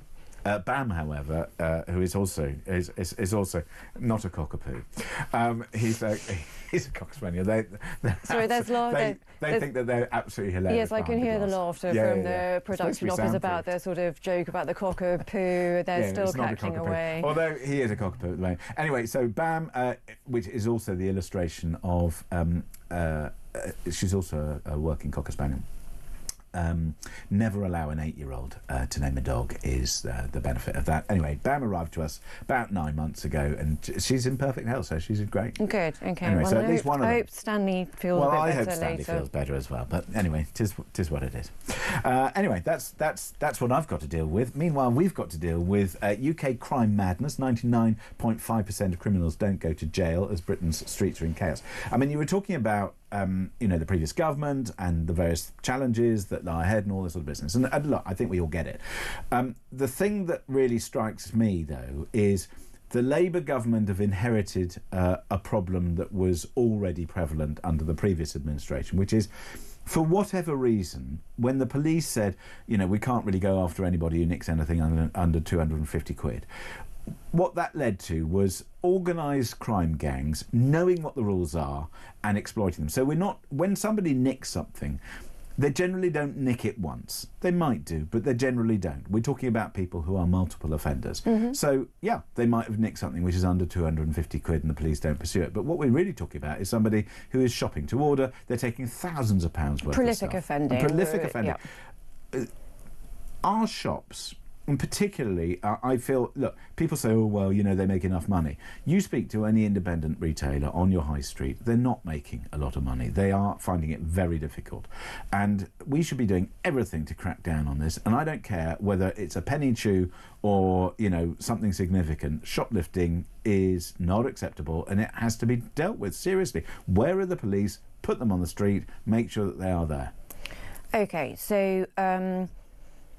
So I used to work in the Ministry of Justice, right? So what always bothered me then and it is of great concern now and everybody is, when people think of public services, they do tend to think and speak most about the NHS, then probably the education system and then things like police. The justice system in this country, meaning the courts and prisons, tends to be quite far down the list of things that people necessarily think of as being a primary public service. And yet it is blooming expensive to run. And yet it's very expensive and it's terrifying. It's absolutely creaking. So in that sense, And how much is it creaking? Because you have a lot of lawyers who, for whatever reason, there are some people who seem to treat taking legal action as therapy. Yes. Legal aid is an enormous problem.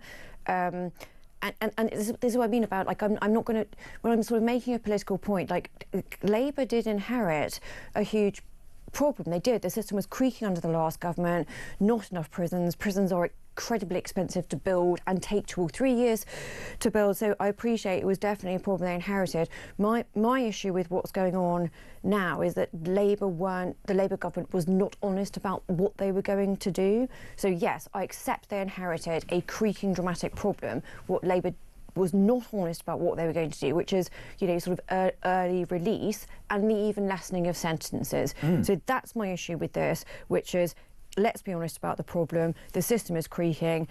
However, Labour knew that before they came in, and now they're just sort of saying, oh, well, we're actually not going to change it. In fact, we're going to start early release even earlier and in fact give sentencing guidelines which will send fewer people to prison anyway. David from Five has been in touch and said, good morning, James. Completely agree with your comments with regarding to claiming benefits due to mental health issues. My question is, how is staying at home on benefits helping your mental health? There needs to be a long-term plan to have all working age adults in work positively contributing to society. The only people who should be on benefits indefinitely are those who are permanently disabled and cannot work. And I think it's actually those two things combined, David, which is, there are people who are permanently disabled and they're perfectly able to work and need every encouragement to do so. So it's permanently disabled and cannot work, and those people who also receive higher benefits as they have no way of earning more by progressing at work, maybe.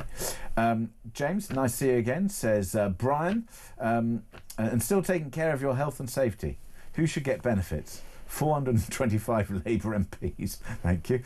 Jeff says, have you seen the new Netflix series called Adolescence? A series very real and questions how we should be bringing up our children and perhaps where we as a society are failing our kids, says Jeff. That is on my list to watch. I've just been getting through The White Lotus, which I have to say there's a shocking load of on-screen profanity and or nudity. Oh, it's not for that reason I haven't seen it. It's just on Netflix I tend to just get sucked into rewatching repeats of Friends, which remains my favourite. Yes, no, I think White Lotus has been on Sky Atlantic, I think is where that resides. Hi, James and Amy. I know that after all those years claiming for mental health reasons that they need is a job, nothing is as beneficial to mental health than having a reason to get up and have some responsibilities. I'm in the end stages of MS, so can never work again and miss that feeling of relaxing in the evening after a hard day's work. Everything is better, including your sleep when you're working. Stuart, I have to say, I empathise with you and I'm so sorry to hear of your MS, and I'm sure the battles that you have been facing, continue to face, are very difficult and challenging. And I agree with you. I mean, having been in regular work and then sometimes whenever I'm not, absolutely, it's hard. But just absolutely said it. I think I said this earlier in the programme, is that, going to work is not just kind of better for society in a grand sort of tax-paying way. You as the individual... And as Stuart just said, the sense of purpose, the sense of responsibility. When you've gone out, you've achieved something during the day, and you've come home. As I said that earlier, it's not just about what's good for the state. You as an individual, if you're able to go out and work and have a sense of achievement and setting goals, and yes, as Stuart just said, you then come home and you've done a day's work and you're getting on with things. I mean, yeah. So as I said, it's not just about this kind of the big picture of bringing down what is an enormous welfare bill. It is about the individuals involved too. Batman has been in touch. That's what it says here, Batman. OK, cool. I was not aware the bat signal had gone up over Gotham. But... No, well, surely the Doctor, and this is talking about the story of the Doctor who made anti-Semitic and racist comments. Surely the Doctor should be jailed for what he said about the Foreign Secretary. People have been jailed for less since the Southport attack and subsequent riots. And I think that's an interesting point, that, two-tier care and all that sort of thing. If you're not allowed to go onto streets and make the various comments that you can make there and end up behind bars, well, yeah, I don't care what position of power or privilege you're in. If you say this sort of stuff, there should be consequences. Well, I mean, what that doctor said seemed to be, as we said earlier, grot of the highest degree, and it's the Batman is right about this sort of two-tier policing, because I think it was about 3 weeks ago there was the Mail on Sunday story about a grandmother who'd been complaining about her local councillor, I think it was, or something, and she had a visit from the police, and what she had said seemed to be literally complaining about local services in the way that you're perfectly entitled to do in a democratic society, and was certainly nothing of the ilk of what we were discussing earlier about, comparing the Foreign Secretary to a sort of monkey that had been put in place by... I mean, I don't really want to re-repeat it because it was so horrible. yes, those comments were unacceptable. Unacceptable is. Well, we can leave it there, but it would be interesting to see if there is any further onward action from the police for that being, hate speech. Meanwhile, Tory and Labour governments are more worried about how they look on the world stage. That's why they won't turn to the invaders in small boats back. Gutless politicians are not worth their pay, says Steve in Cambridge. There's kind of two things in there. I guess there's the point about migration, obviously legal and illegal, and then actually the secondary point of whether MPs are worth their pay. To take the former point, as I think we've been discussing over the last couple of hours, clearly something has gone awry with how stopping illegal migration is being enforced. As to whether MPs are worth their pay, I think that's a sort of rather ongoing debate, and we always have the choice to vote them in or out, and I would understand that at the moment some people are not necessarily liking what they voted for last July is turning out perhaps as they had wanted. Well, we will come to some more stories, including the religious school leader appointed Ofsted chair, and also the Labour crackdown after civil servants have splurged your money on, we'll find out what. Plus, take more of your calls. That's next on Talk.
We've got an industrial strategy that's not going to report until the spring. And we've also got massive reforms to the NHS. But I think until those things kick in, we shouldn't be looking at taking money off anyone who needs that to survive. Now, there's been lots of talk around PIP benefits. PIP is not an out-of-work benefit. It's an in-work benefit. People on PIP use that money to help them get to work. If you remove that, you're actually going to increase the unemployment figures.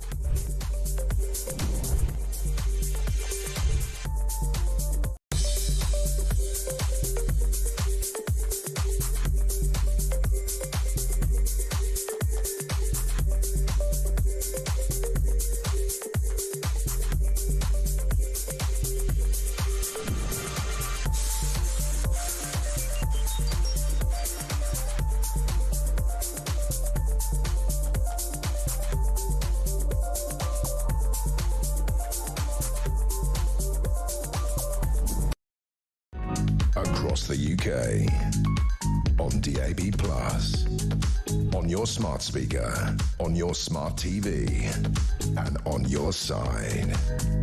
This is talk. 7:48 is the time. Amy Fisher is with me. We've been going through some of the big stories of the day. And I promised to come on to a couple of others, Amy, just before we go back to our calls on who should get benefits and perhaps who should see benefits cut.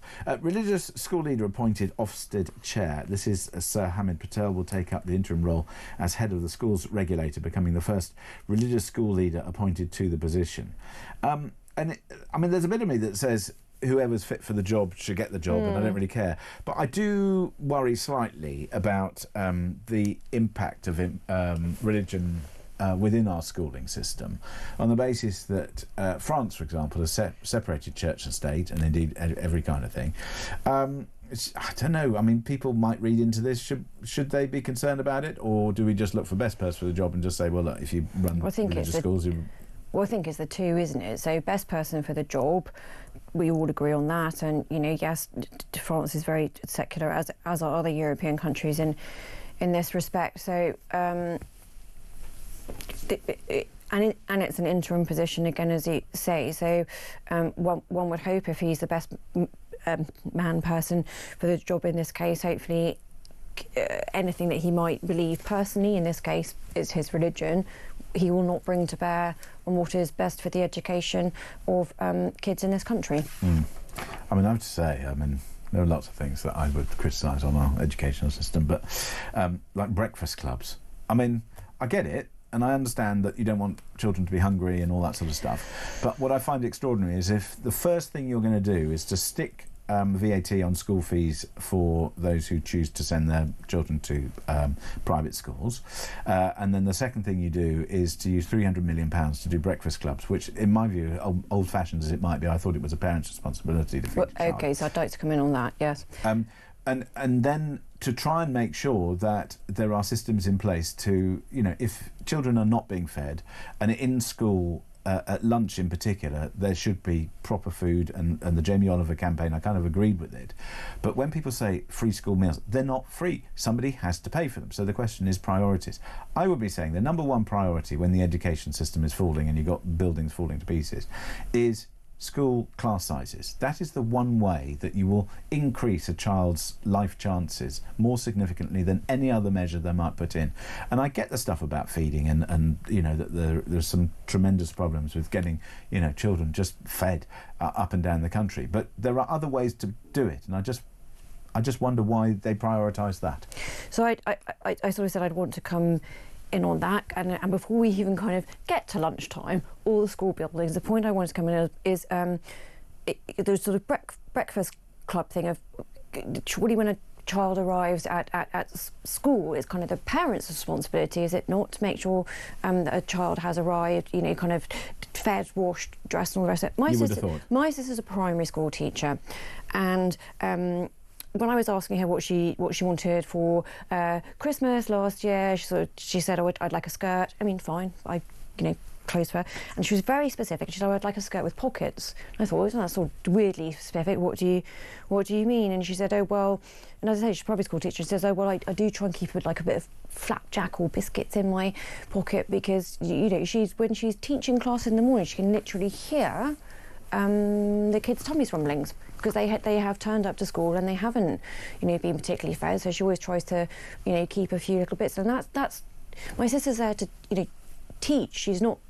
But you see, that's the point, which is that. And she does it because obviously she cares so much about her class and all the rest of it. But what I rather hard-heartedly think is, if you're in a school, a teacher's job is to teach, not kind of have to look after all the other bits and pieces that I would think are not the concern of somebody paid by the state, but is the concern of parents. Of course, and the other thing is that the more children you have, the less attention you can give. Right, we'll come back to you in a sec. However, who should be entitled to benefits? Fred is in, where are you? Herefordshire. Fred, hello, good morning. Hey, good morning, James. Good to speak to you. Nice to speak to you, Fred. What can you tell me? First, if I whistle all of a sudden, don't worry, it's not an issue. I'm just out walking with my little puppy at the moment. Oh, what sort of puppy is it, Fred? It's a Cocker Spaniel. A Cocker Spaniel. What colour Cocker Spaniel? She's dark goldy colour. She is. That's why she's called Goldie, anyway. Have you called your dog Goldie, Fred? Yeah. Oh dear. I mean, I remember the huge disappointment I had when the Blue Peter dog was called Goldie. And it was just like, really? Is that the best you could... I mean, did you name it, Fred, or can you blame somebody else in your family? Well, no. I named it. She was the only one in the litter that colour. Right. Okay. So yes. And how old is Goldie? she's 9 months. Okay, so you've got zoomies going on. You may or may not have it. What's the recall like? Oh, recall is okay. Okay. Recall is okay, and that's why if she just shoots off and I do whistle, that's why. But right, and how is the? I mean, when Bam disappeared off into a hedgerow recently, she didn't have a bunny in her mouth when she went into the hedge, but she did when she came out, and it may or may not have been alive when she first picked it up. Have you had that yet? Well, no, mine's a working one. So yes, so's mine. Yeah. The issue I got is chasing birds, which you'll never. Oh, yeah. Thing is, though, they will catch them. We've had pigeons. We had a sparrowhawk the other day. She caught a sparrowhawk. Flipping heck. I know. That's what I thought. Anyway, I don't know whether it was stunned or wasn't quite okay when we managed to extract it from her mouth. She picked it up very softly. There were no puncture marks. Anyway, Fred, you ran for another reason, not to discuss your Cocker Spaniel called Goldie.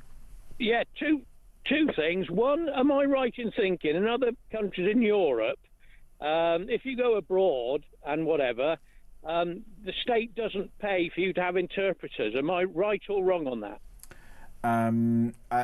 I haven't experienced it. I don't know, Amy. Do you know if there are interpreters elsewhere? I'm afraid I don't have a factual answer. I don't think there are, Fred, and I think that's probably something to look into, or probably limited interpreters. I think we go a bit mad on them here, don't we? Well, we do, and that's what I was going to say. I mean, that can stop tomorrow because there's no way we can be taken into the European courts because all the other European countries do it. And then the other option is the health service or this holiday tourist trade. Am I right? In other European countries, you have to have insurance and whatever. Well, the first thing you have to do is, if you use certainly my experience of French hospitals and other things, is the first thing that they ask is for proof either of your insurance or a credit card or something else, and quite often they'll sell you insurance. So if, for example, you go and do a sport that involves some kind of risk or danger, they'll say, would you like to have insurance with it that then deals with, how they get you down a mountain or what happens should you do some kind of injury or otherwise, and then it's all catered for. And I think it's woeful in this country. I mean, I don't want necessarily national identity cards, but I do think that if you book an appointment or you go in and see somebody or whatever it is, the first thing you should probably be doing is leaving your credit card at the door.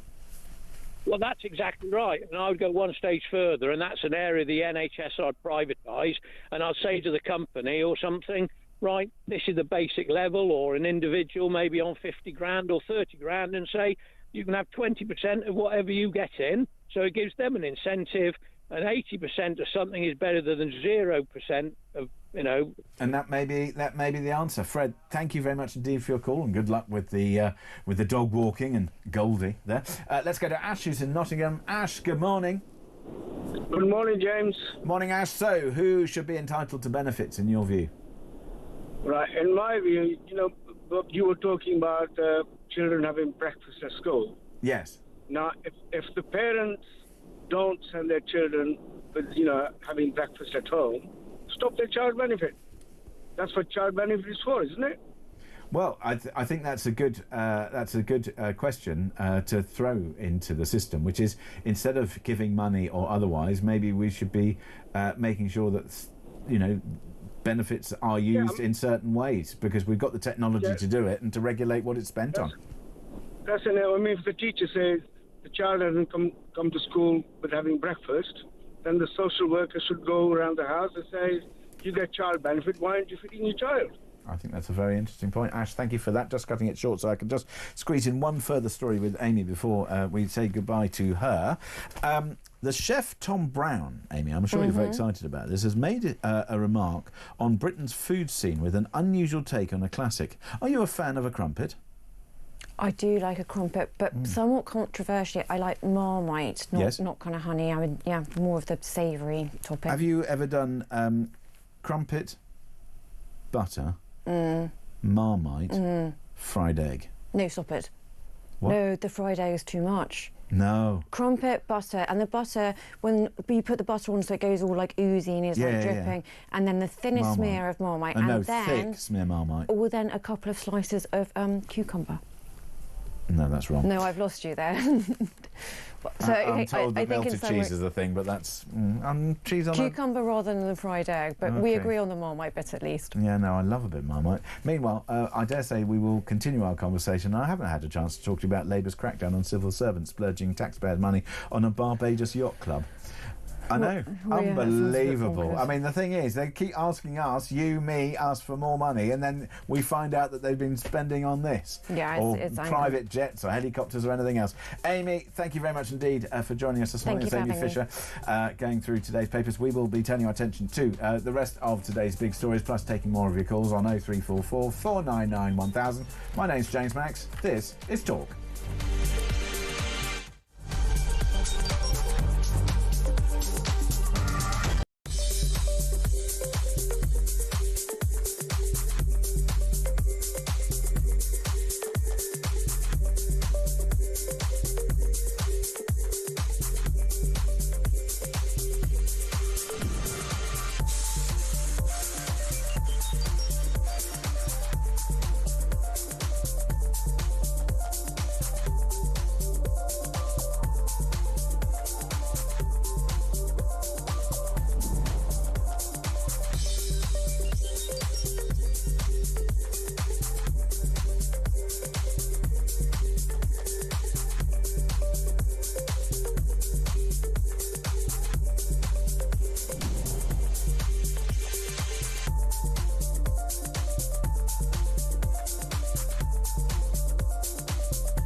Across the UK, on DAB+, on your smart speaker, on your smart TV, and on your side. This is Talk.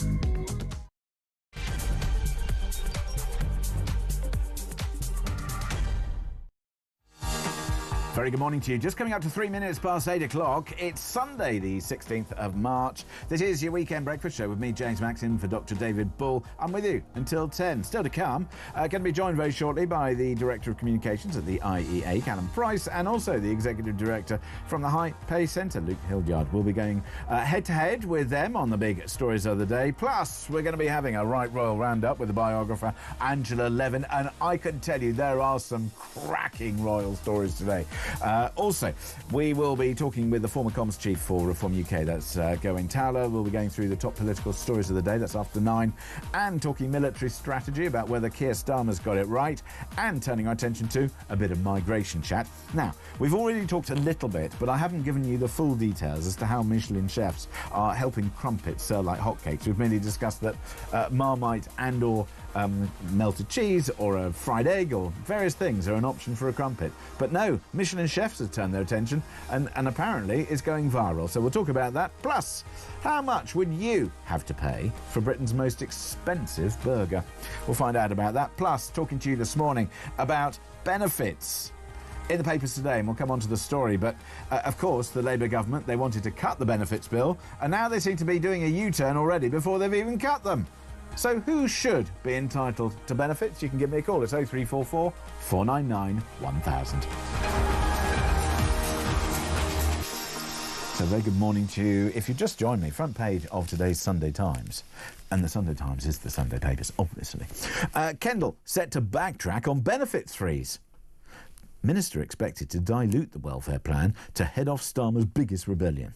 This is Liz Kendall, the Work and Pensions Secretary, is expected to back down on plans to freeze some disability benefits next year after a backlash from Labour MPs over the government's welfare reform plans. So the question to you really is straightforward. Well, who should be entitled to benefits and maybe who should see their benefits cut? 0344 499 1000. You can send me a text if you like, 87222. Start your text with the word talk, and you can always send me a message on the socials at talkTV. And what do you mean you don't know what my name is? It's James Max, and you can find me on at the James Max on the socials. I can sense your excitement. Meanwhile, I'm getting very excited about the prospect of speaking to Lenny in Ashford. Lenny, good morning. Good morning, James. Good morning, Lenny. Yeah, well, I'm of an age when a 9-hour day was the norm. 9 hours? Yes, which we actually had an hour off a day for tea breaks and lunch.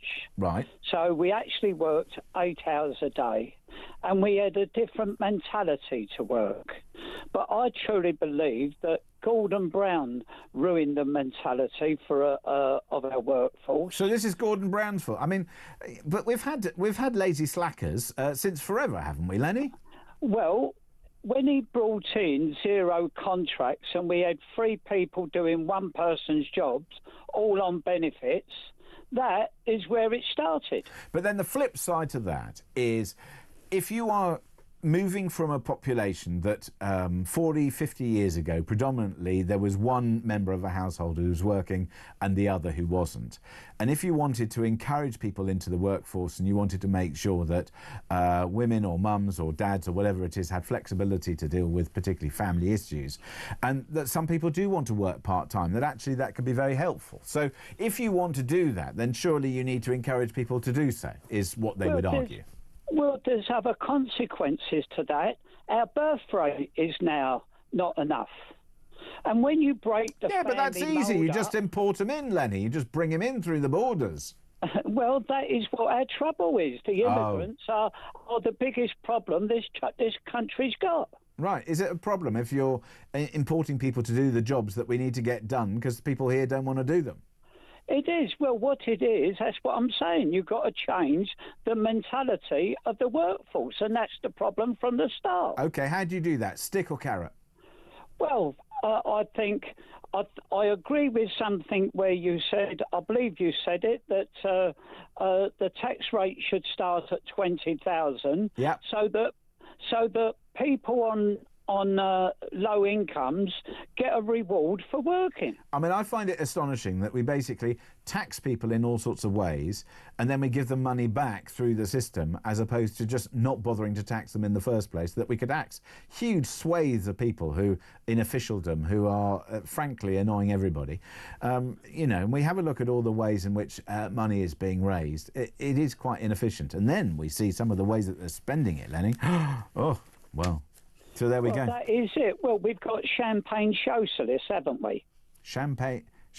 Apparently, Gordon Brown, the only thing he kept in his fridge in Downing Street was a nice bottle of fizz. Yeah, well, except it wasn't just one bottle. He liked drinking fizz. Yeah, well, everyone to their own.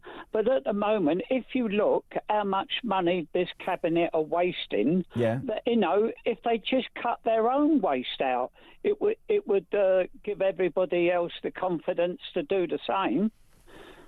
Well, that's very true, Lenny. Very true. I guess with the weather so nice and calm, I'm assuming you're expecting lots of lovely visitors in Ashford very shortly. Oh yes, I mean Starmer's policies don't do nothing.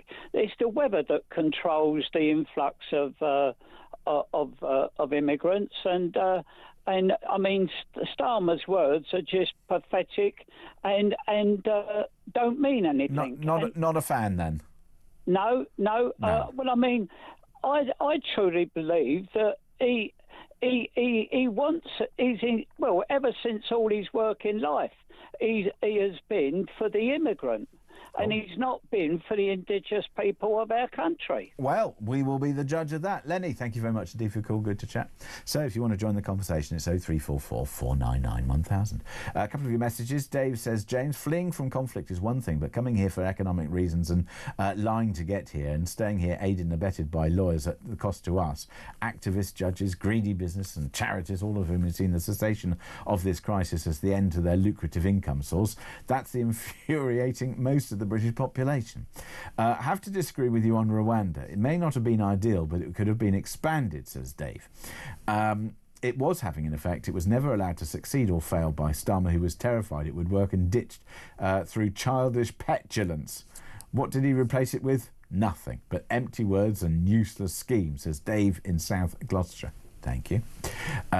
James, the NHS has banned patients from using family members as translators. It's policy to mandate that we pay for a translator, even if 5 family members who speak English turn up, says Chris in Newbury. This one says, David Lammy is indicative of the calibre of this Labour cabinet. Useless, brainless and totally anti-British. Great show, says Steve in Cambridge. Steve, thank you. And I haven't even begun to catch up with all the messages in the last half an hour or so. I will come to your messages as soon as I can. Anyway, if you want to join the conversation, it's 0344 499 1000. Who should be entitled to benefits, or maybe who should have their benefits cut? Let's answer the government's problems, because it looks like they're U-turning on their cuts programme already. 0344 499 1000. We come to your calls on that in a moment. However, time now for today's Head-to-Head. Head-to-Head. Yeah, as you can see, they've really spent a lot of money on that. Callum Price is Director of Communications at the IEA, and Luke Hildyard is Executive Director of the High Pay Centre. Welcome to you both. Thank you very much indeed for joining us here on Talk. Much appreciated. Now, we've got some stories to go through, and I'd like to get your thoughts. Let's start with the Prime Minister facing a cabinet revolt over this sort of Trumpian plan, apparently, to take an axe to the bloated state. So Keir Starmer this week will try and face down a revolt from the Labour left over this plan to take over the bloated state. Deputy Prime Minister Angela Rayner, Energy Secretary Ed Miliband leading opposition to the departmental spending cuts as part of a wider package which concluded up to $6 billion being sliced from the welfare budget. He's got to make the budgets match, and so if Angela Rayner and Ed Miliband don't like it, they can either put up or shut up. I don't know, what do you make of this reduction in costs? Callum, should we start with you? Yeah, look, I completely agree. I think this is a real test for Starmer on his domestic agenda that he's not had to meet yet. He's got a huge majority. He's been elected on a platform of change and needs to make these difficult decisions now. He needs to sort of say to his cabinet ministers, look, this is the plan, and if you don't want to stick to it, you can get out. There's a long queue of backbench Labour MPs who would quite happily fill your positions. The state of this sort of spending... But then what do you make then of already we're seeing, we're already seeing some of the reversal here. It's on the front page of the Times. Kendall set to backtrack on benefits freeze. Minister expected to dilute welfare plan. So they say they're going to do all these cuts. Everybody in Labour starts getting all upset about it, and then they do a U-turn. They need to make the case. They need to go out and say, look, we're spending far too much on this bill, especially, as well as every other bill.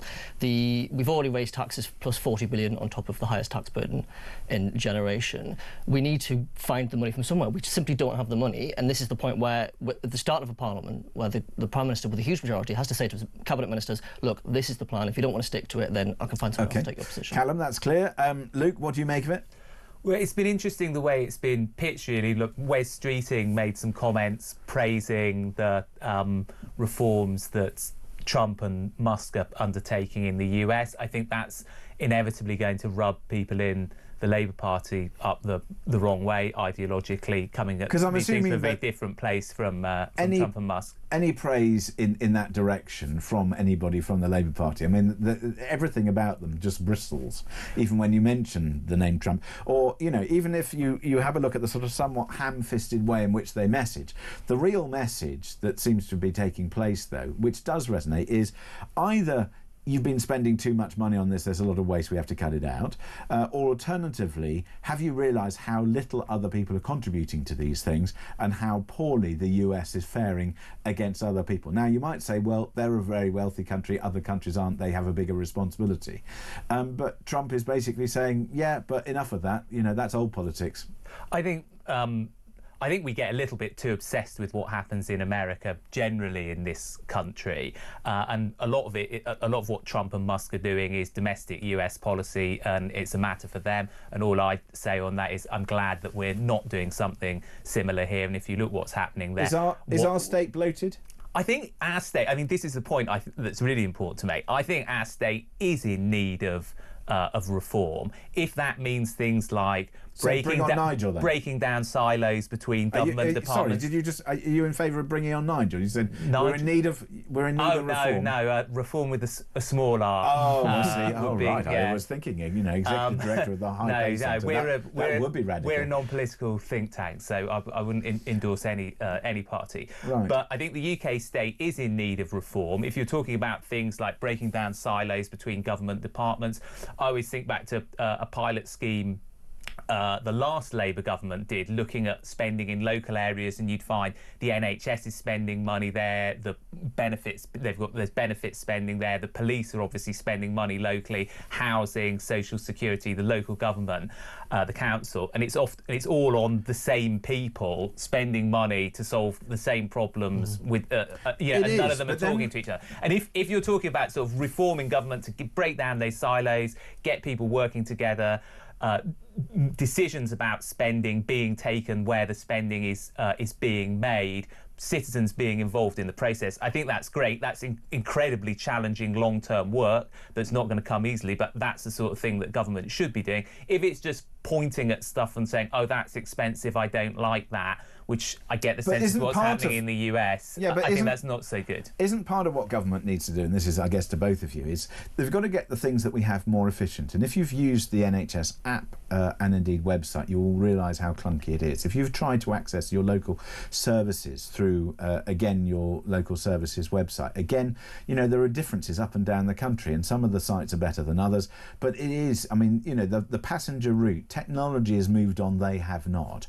And we have to use our technology more effectively and efficiently, and indeed stop the duplication. But we're very siloed in the way that things are operated, and huge amounts of money are being thrown out. I mean, if you have a look at this story, and it is here, and look, we always are going to get these isolated examples. But Callum, look, Cabinet Office Minister Pat McFadden will announce a crackdown this week amid allegations of the spending that's been taking place in the Foreign Office, for example.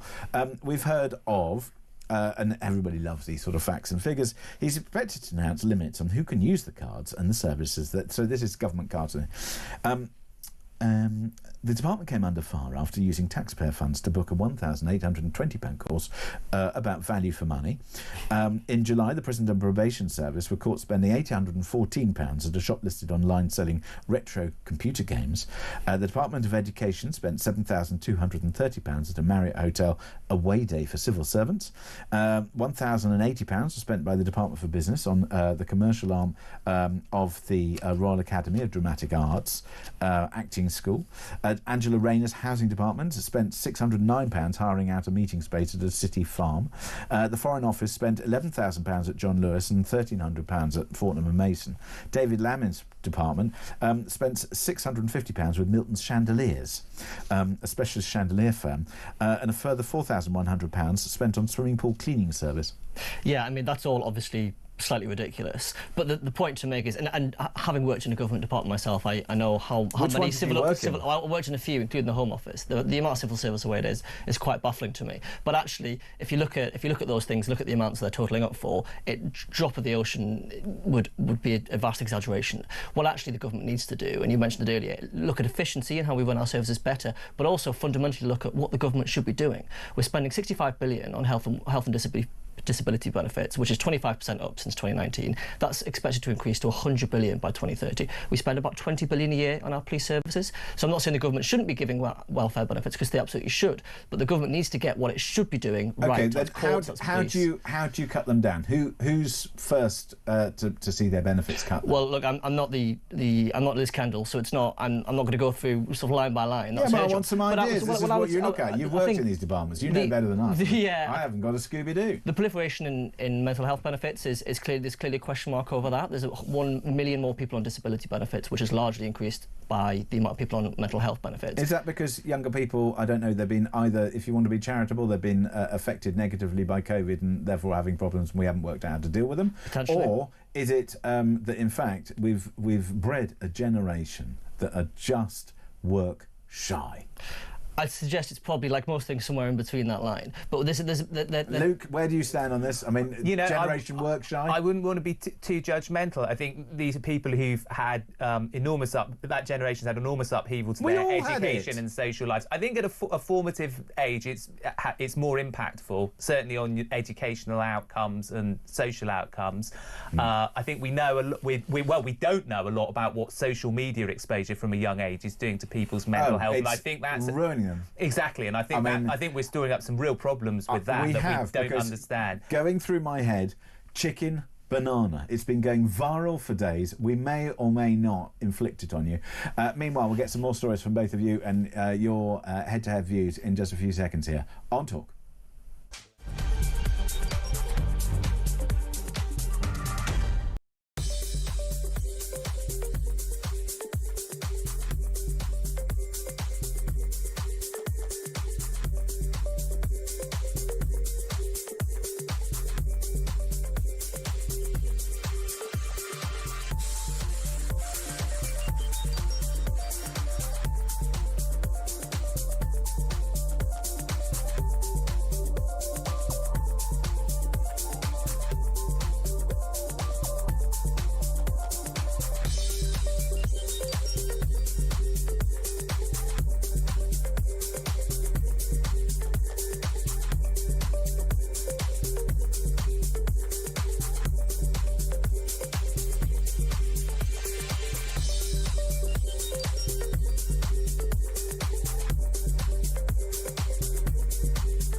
We've got an industrial strategy that's not going to report until the spring.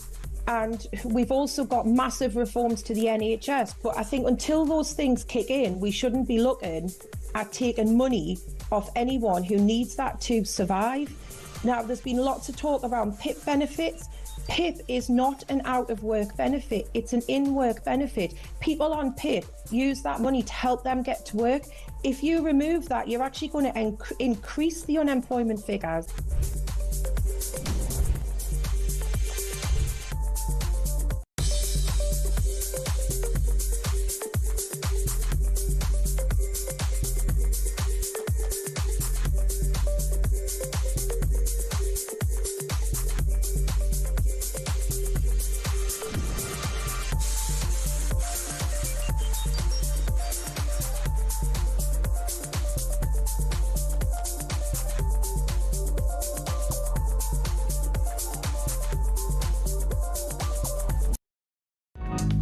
across the UK.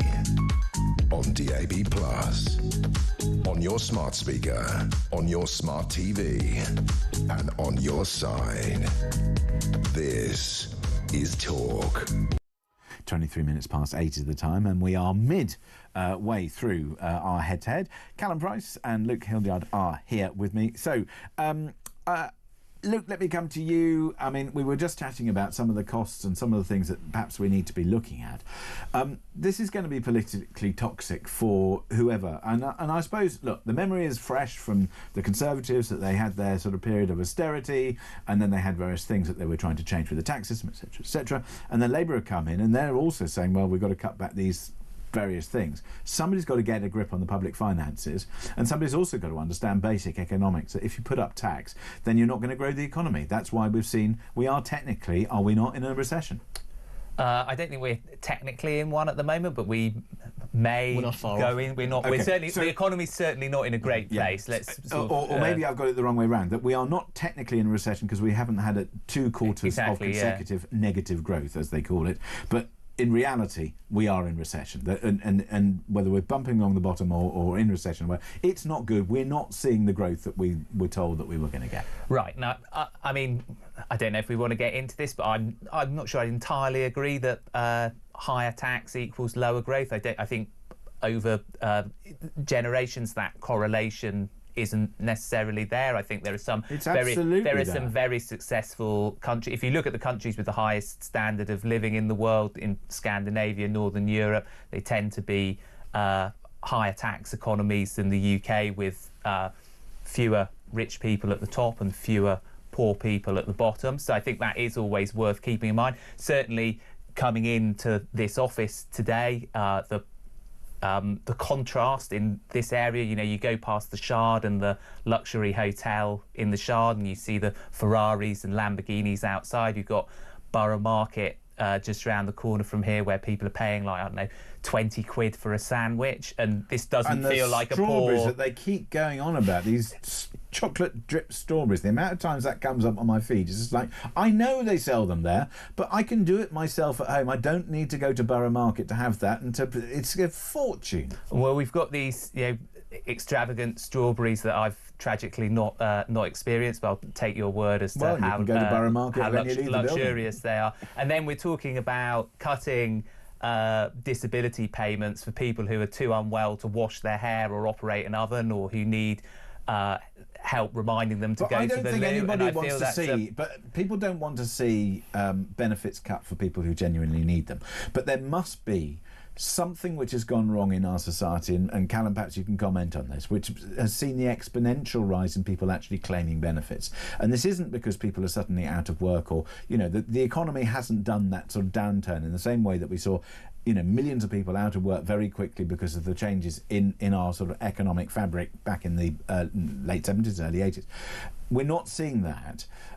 We're seeing a significant increase in claimants as a result of, perhaps it's delays to health provision, perhaps it's, you know, as we've talked about and touched on, the problems following COVID. So there is a problem there. The question is, how do we rein in our spending? We cannot afford it. We are no longer, according to some reports, you know, you know, the high-placed nation we thought we were in terms of our quality of living and standards. That's exactly right. So we absolutely do need to look at benefits, but also we just need to look across the board, right, at all government spending. The economy isn't necessarily in technical recession now, but it is stagnating, and it's been stagnating long before Rachel Reeves arrived. How do you reinvigorate economy to grow? Because Liz Truss said, I'm going to grow the economy. The markets didn't like that.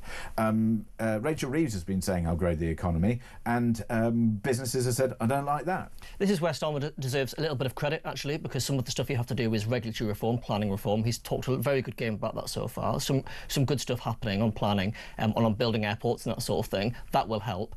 On the other side of the ledger, though, they deserve a lot of criticism, because we mentioned the effect of taxes on growth. Taxes on jobs is probably the worst thing you can do, and that's exactly what they've done at the budget. They're making it more expensive to hire people and to give people pay rises. You have a look at charities up and down this nation who are going to have to pay more. I mean, Luke, surely this is problematic when you've got the very lowest paid in society who on one hand are going to see an increase in their salaries, which is arguably good, to national minimum wage, etc. And that burden falls on companies. And at the same time, we've got this national insurance increase, which is basically being used to pay for that. So I do find it absolutely astonishing that we've allowed that to happen, and we've allowed care homes, hospitality businesses, charities up and down the country are going to have to find more money to pay this national insurance. That surely is not going to help. I think it's a political thing, really, because it is a sort of stealth tax, essentially. It's a way of, by putting it on the it's not really stealth, employers. Is it? We all know it's happening. Well, but it's a bit different to... I mean, it's stealth not quite... tax is not changing people's allowances. And right, changing, yeah. You know, that we've got people who are falling into new tax bands and unbeknownst to them, and they haven't really seen a change in their income. Exactly. If you compare it to just putting an extra penny on income tax, it is a kind of craftier way of doing it than that, and maybe that is what they should have done. Just said, look, everybody wants to have much better public services. People will have, have their experiences of using the NHS, which has been very difficult in recent years. They'll have tried reporting the theft of a bicycle or a mobile phone, which has practically been in practice decriminalised because you're so unlikely to get help from the police for that. We've got schools with their roofs caving in and things like that. I think people would be quite up for paying a little bit more tax in return for seeing much better public services. Well, opinion polls suggest they are. You could also do a small wealth tax on the on really extreme levels of wealth. We tax income in this country. What's an extreme level of wealth? Well, I think people talked about 10 million, for example. So you're talking about within the top 1% of the population. Are you telling me that somebody who's worth 10 million or more, if that wealth tax starts to happen, and there's nothing wrong with a wealth tax per se, as long as you take away all the others. The thing is that what we do in this country is we say, well, we have it in Switzerland. Yeah, in Switzerland they have much lower other taxes, so it's balanced out. So whatever you want to do, but what we do in this country is we say, well, they do it in this country, and then we apply them all. People's net effective tax rates are so high that if you've got 10 million quid, then you've got the means to move your money elsewhere. So that means you get a bigger percentage of nothing. So if you're going to take that chance, we've got the highest tax burden in 70 years. It's about to go up again. People's incentivisation to work and to work hard and to be entrepreneurial are reducing. And I don't care how much people say, we should be worried about the gap between rich and poor and all this stuff and redistributing. No, we shouldn't. Stop taking money away from people. With people with more than 10 million in assets, you are talking about some of them will be entrepreneurs, but a great many of them, it's inherited wealth, it's passive income essentially that they aren't working is that the politics accruing to them. I don't think it is. I think it's. I think you can tax. I think you can tax people 1% on fortunes of over 10 million. They're still going to have a lot of money to be envious of. They're still going to be. Politics of envy is being explained in front of me. The top 1% of people in the country pay 30% of income tax, so they're already the burden is on those people. That's top 1% by income. So we will be set to be, this Parliament, the worst country in the world, one of the worst performing countries in the world for millionaires leaving because of the tax burden on these people. These are wealth creators. We shouldn't be aiming to tax the people with that much money. We need to bring down the tax burden across the board and kickstart the economy so that the people who are on the lowest band, we should be purely focused on the people who have the lowest income, who can't get jobs, who need to have pay increases, rather than looking at the top to try and redistribute. We need to create jobs. We need to unleash businesses so they can hire those people. You can only redistribute so many times. So if you say, for example, let's have a wealth tax of 1% and that's fine. You can only do that so many times before you realise that if you don't grow the economy, and this is what Tony Blair realised, he realised that you can inflate an economy basically out of its problems by creating opportunity for people to improve their salaries, their wealth, and actually not worry about certain people. But how do we improve the economy? We've talked already about having airports, public transport, infrastructure, roads and railways that are going to take people, but it gets people to work, it helps businesses move their products more efficiently and quickly. We need workers to be healthier, we need them to be better educated, we need the police force and the courts to be able to protect the rule of law so that businesses then stop blowing money on migrants. We've got billions of pounds going on migrants. Stop the boats. Not all of that has to be government expenditure either, though. There are ways of providing these services that doesn't necessarily mean spending government money. You can get blockers out the way, which Tom's talked about. But you see, this is the other thing: is start providing services what themselves. is government there to do? Look, because if you have a look at what government is there to do, government is notoriously inefficient at spending our money and doing infrastructure projects. They're just generally not very good at it, and as they become increasingly complex, they're even less good at it. There is, in my view, I can't think of a single government-run project where they have delivered, particularly built environment. They're just not good at it. So they should be facilitating and using our money more effectively. Well, I wouldn't dispute that. Obviously, every penny that government spends needs to be spent efficiently. But as I say, we've got these needs for infrastructure. We've got an ageing population that's going to necessitate an increasing health and social care bill. I very much agree with you that we need to do more to protect our borders and manage the migration system. But we can't do that for free. We can't do that without spending. You've got to get more money. Exactly. Meanwhile, so we will come back and look at some more stories in just a few moments' time. Plus, if you want to join the conversation at any time, you can do so. It's 0344 499 1000. This is Talk.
Across the UK, on DAB+, on your smart speaker, on your smart TV, and on your side.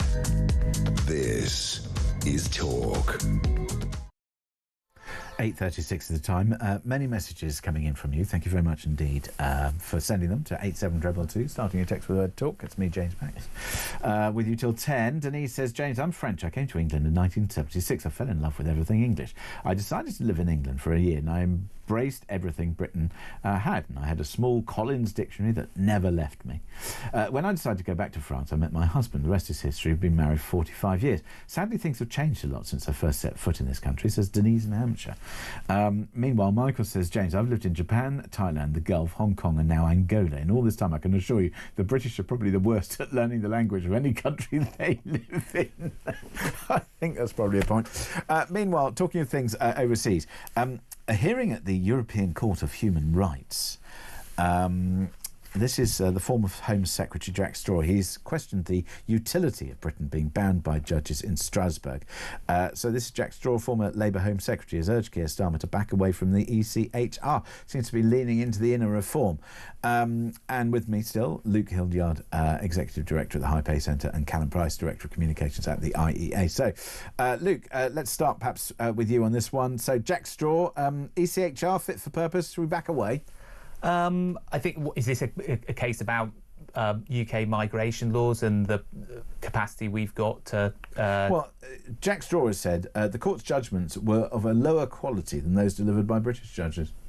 That's an interesting insight. I think I've not got the background of a legal scholar necessary to argue one way or the other against that. I do think, obviously, democratic accountability is important, and that I do think people on the political right are right to have an issue with the accountability. I don't think Mr. Straw is. Well, no, exactly. I mean, but that's why it's kind of noteworthy that he's making this criticism. It is, as you say, something you'd be more likely to hear from Nigel Farage or Rupert Lowe or Robert Jenrick or someone like that. But I think it's interesting because you're absolutely right that it's exemplary of how far the open window, if you like, has shifted. That you've got Jack Straw saying we should leave the ECHR, but the case that Jack Straw makes is quite different to the case that maybe Nigel Farage is making, and that Jack Straw basically makes the point that we could probably leave the ECHR without much difference because we have all those rights in our domestic law through the Human Rights Act. So there wouldn't be that much difference, although the accountability would be with British judges rather than European judges. Whereas the case that those further right sometimes make is more that the court shouldn't be able to stop these things happening, and whether it's European judges or British judges doing that, I don't know how much of a difference leaving the ECHR would actually make to doing that. It's certainly not a silver bullet. Okay, so and I suppose it's become one of those things that's sort of like a political shrine, and then I guess we'll see what happens. Meanwhile, Royal Television Society, they're going to give a Gaza Award despite the BBC controversy. You might remember that the BBC pulled from its iPlayer a particular programme, How to Survive a War Zone, it was called, from iPlayer, and opened an investigation. It emerged after a teenage narrator was the son of a deputy agriculture minister in Gaza's Hamas government. I mean, you couldn't make it up. And look, whilst it was a powerful story, it was a powerful story basically used as propaganda. And I wonder why, things like this, that you have an organisation like the BBC, which is supposed to be impartial. It is forever criticised, and it probably will forever be criticised from all sides, which perhaps means maybe they're doing the job. But I think on this particular issue, there has been continual conversation in respect of how they've covered what's happened and been happening in the Middle East. And there's an argument to say that they haven't been giving both sides. I mean, in that case, there are serious questions, because if money if sort of licence fee payer money has gone to Hamas, which is a proscribed organisation, that's pretty serious, so that should be investigated. I wouldn't be able to speak necessarily to exactly how they've covered it. I don't think it's been perfect, but I wouldn't pretend to be an expert on that. In terms of the awards story that you mentioned, I find it quite hard to get excited about television awards going on or off. No, do you care about awards, Luke, or you? They don't keep me awake at night one way or the other. I think the BBC's role in the coverage of what's been going on in the Middle East, there's been a lot of criticism from both sides. I don't think that doesn't necessarily always mean that because both sides are criticising them, they're getting it right. But I think it does show that people have very strong feelings about the issue, and it's going to be it's very hard. I mean, it's an incredibly complex issue, and being completely objective about it is very difficult. And there are perspectives from both sides that are difficult to reconcile. On the documentary itself, again, I haven't seen it. I think, as you say, it's a very powerful topic.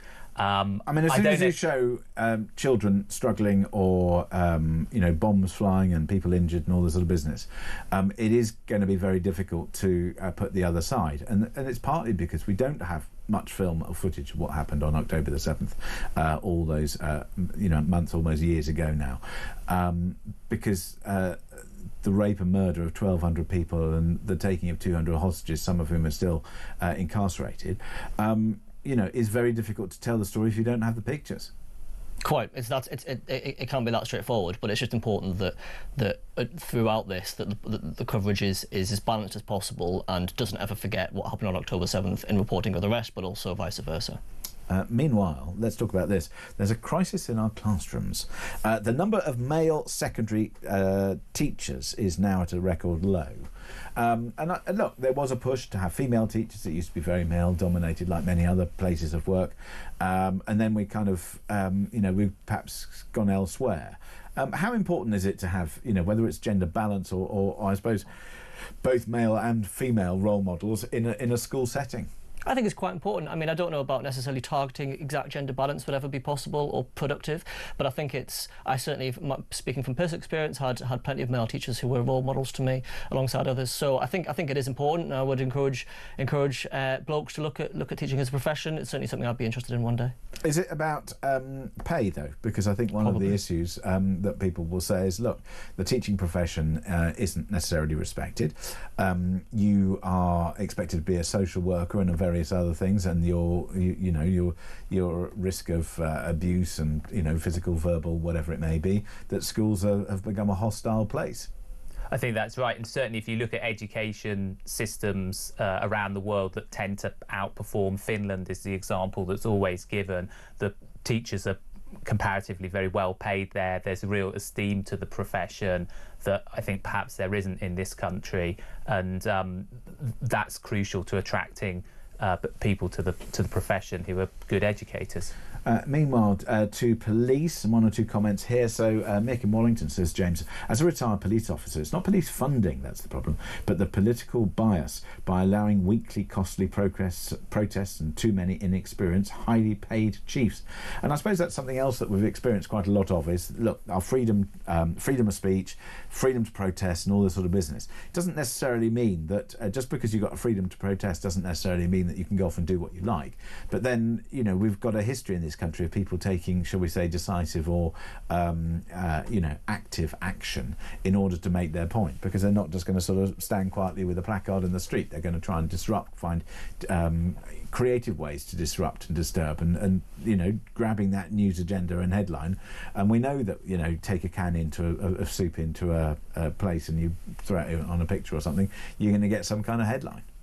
Absolutely. I mean, the protest issue is one that's really, really, really difficult. But we got to a point over the last year where there were so regularly large protests going through the centre of London, stopping sort of people being able to go about their daily business, but also making the Jewish community in this instance feel unsafe. That there sort of has to be a balance, right, between free speech and ability to protest and managing the rights and freedoms of those people too. But it's by no means a simple issue.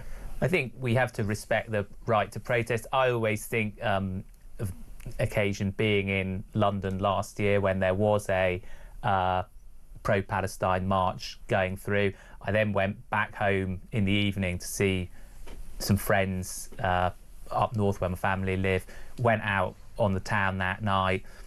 Where do you think I saw more violence, bad language, threatening behaviour? I think the protests they're large protests with many people on them, people who feel strongly about it. I think there probably have been instances of people overstepping the mark, and of course the police need to come down very hard on that. But I think by and large we are a democracy where people have a right to protest, and I think we shouldn't be casual with that. We need to respect that right. I mean, people have a right to go around their daily lives as well, and that's part of the problem, isn't it? Which is law and order, and people being respectful or tolerant or otherwise is important.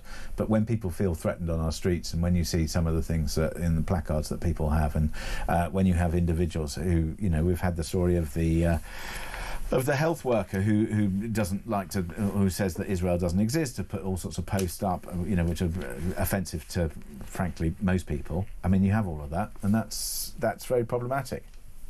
Yeah, definitely. I think those are fortunately isolated cases, and as I say, when people overstep the mark, when their right to free speech clashes with other people's right to be respected and to just go about their daily lives free from harassment, then obviously it is going too far. But I think in this country, when we see these protests, certainly the protests around Palestine, the vast majority are law-abiding, making a point that they should be allowed to make. Yeah, I think they should stop making it now, but then that's my view. Anyway, I'm just going to leave you with an earworm, because I mentioned it earlier, this thing that's gone viral and it's everywhere, and if you do have the Instagrams, you will probably find that this will infect your ears. So Callum Price and Luke Hildyard, thank you very much indeed for joining. I'm going to leave you with a bit of chicken and banana. Banana, chicken, banana, chicken, banana, banana, banana, chicken.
in one neighbourhood in Leicestershire, 43% of people who live there don't speak any English. And so we've been discussing, do you actually need to speak English to live in England? I think we've both concluded, no, you don't, and that's a problem. It's a generational shift. I think there would have been a time where people would have made an effort to go, when they're in a different country, to learn a bit of the language, and I don't think that's there anymore. I think the attitudes have changed, and I think that goes hand in hand with a slightly more selfish attitude of younger generations who can like, well, why should I?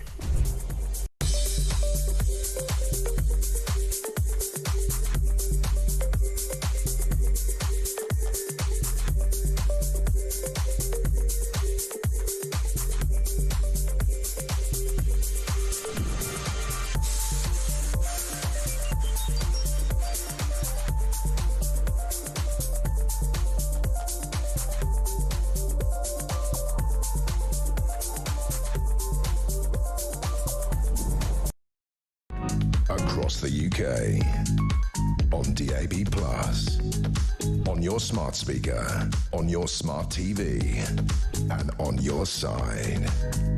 This is Talk. So the time is 8:51. It's me, James Max, with you until 10 o'clock here on Talk. We'll take some more of your calls on what benefits you would like to see cut, or perhaps who you think should get benefits. 0344 499 1000.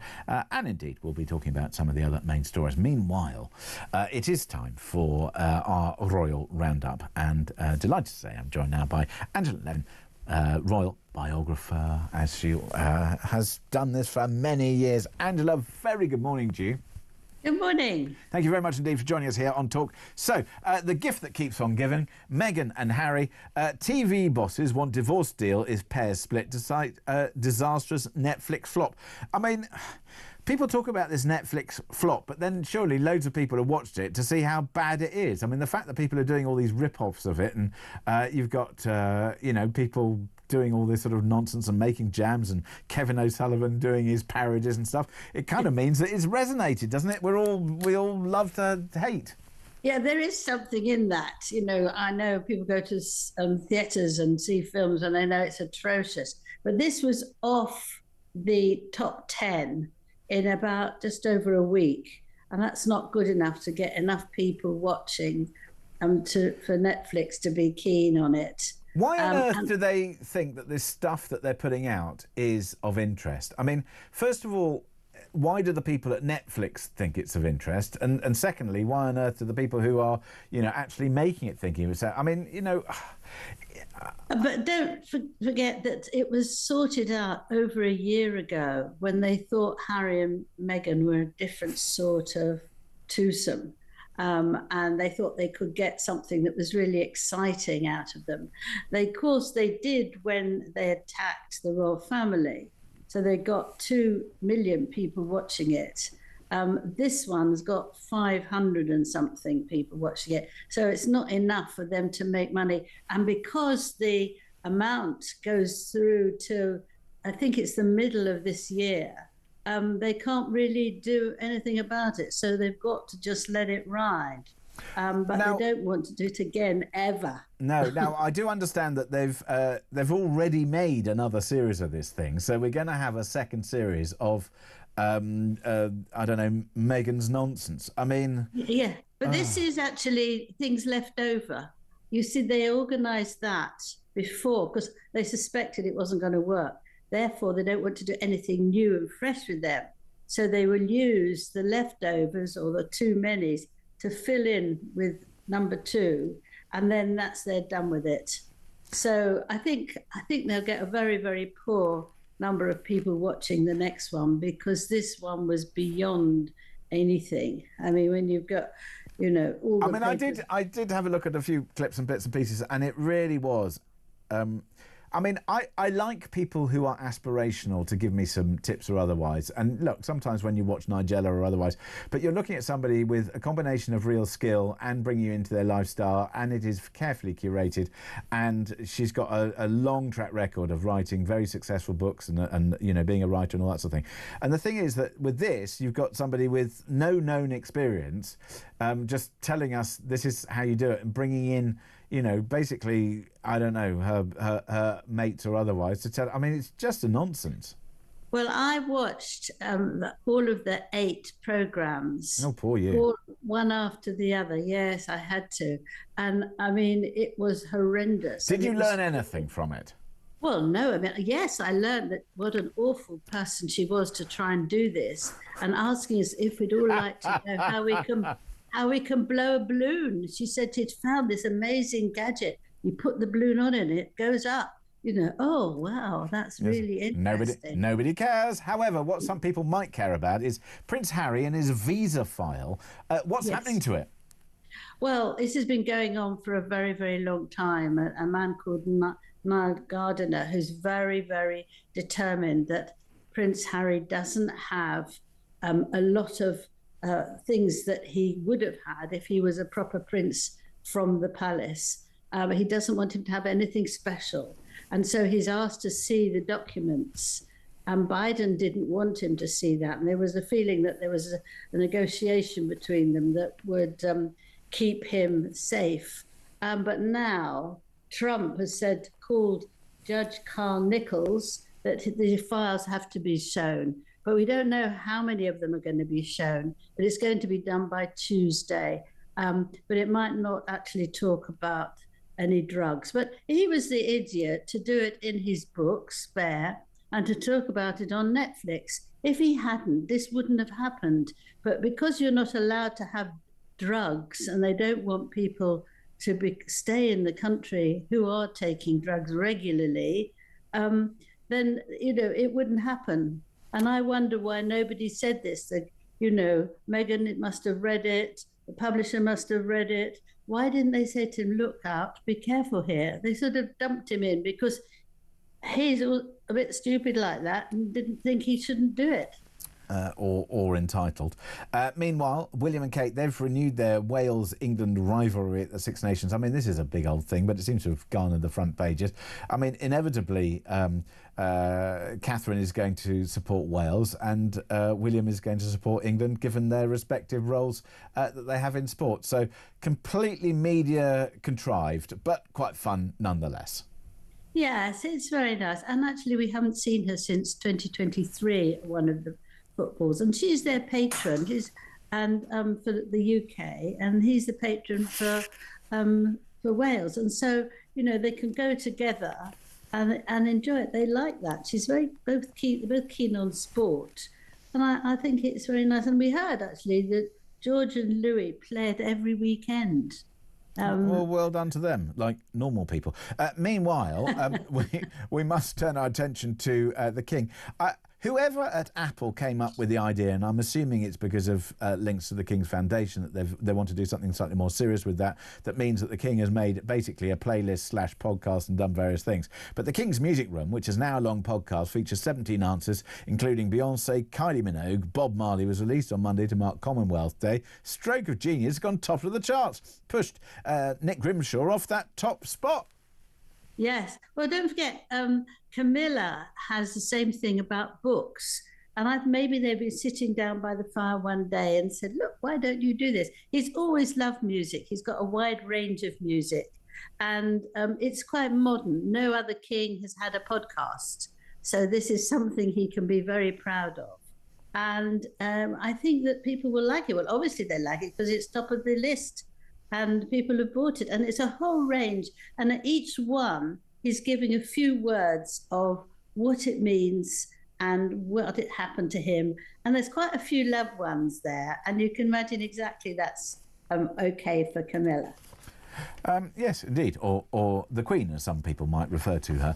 I mean, quite extraordinary that's done, but I think once again he's managed to tap into a psyche and tap into an exciting thing. And if you haven't listened to the playlist, then maybe I suggest you go and do so. It's quite good fun. Angela Levin, royal biographer, thank you very much indeed for joining us this morning here on Talk. It's much appreciated. Meanwhile, we must move on, as the music will tell you, as we turn our attention to more stories. Plus, I am going to try try and catch up with all the texts and the comments which have been coming in. 87222, start your text with the word talk.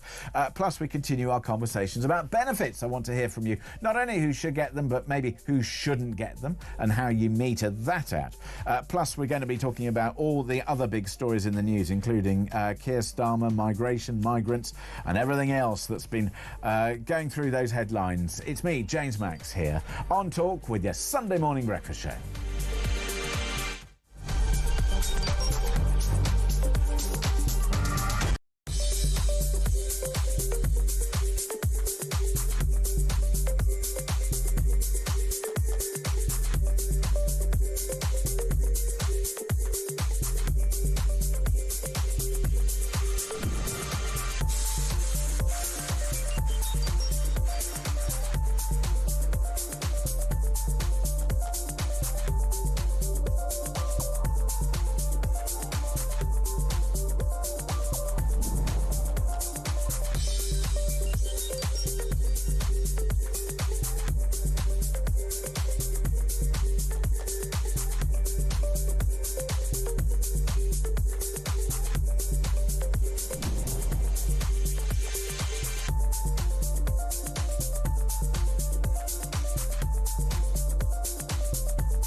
Across the UK, on DAB+, on your smart speaker, on your smart TV, and on your side.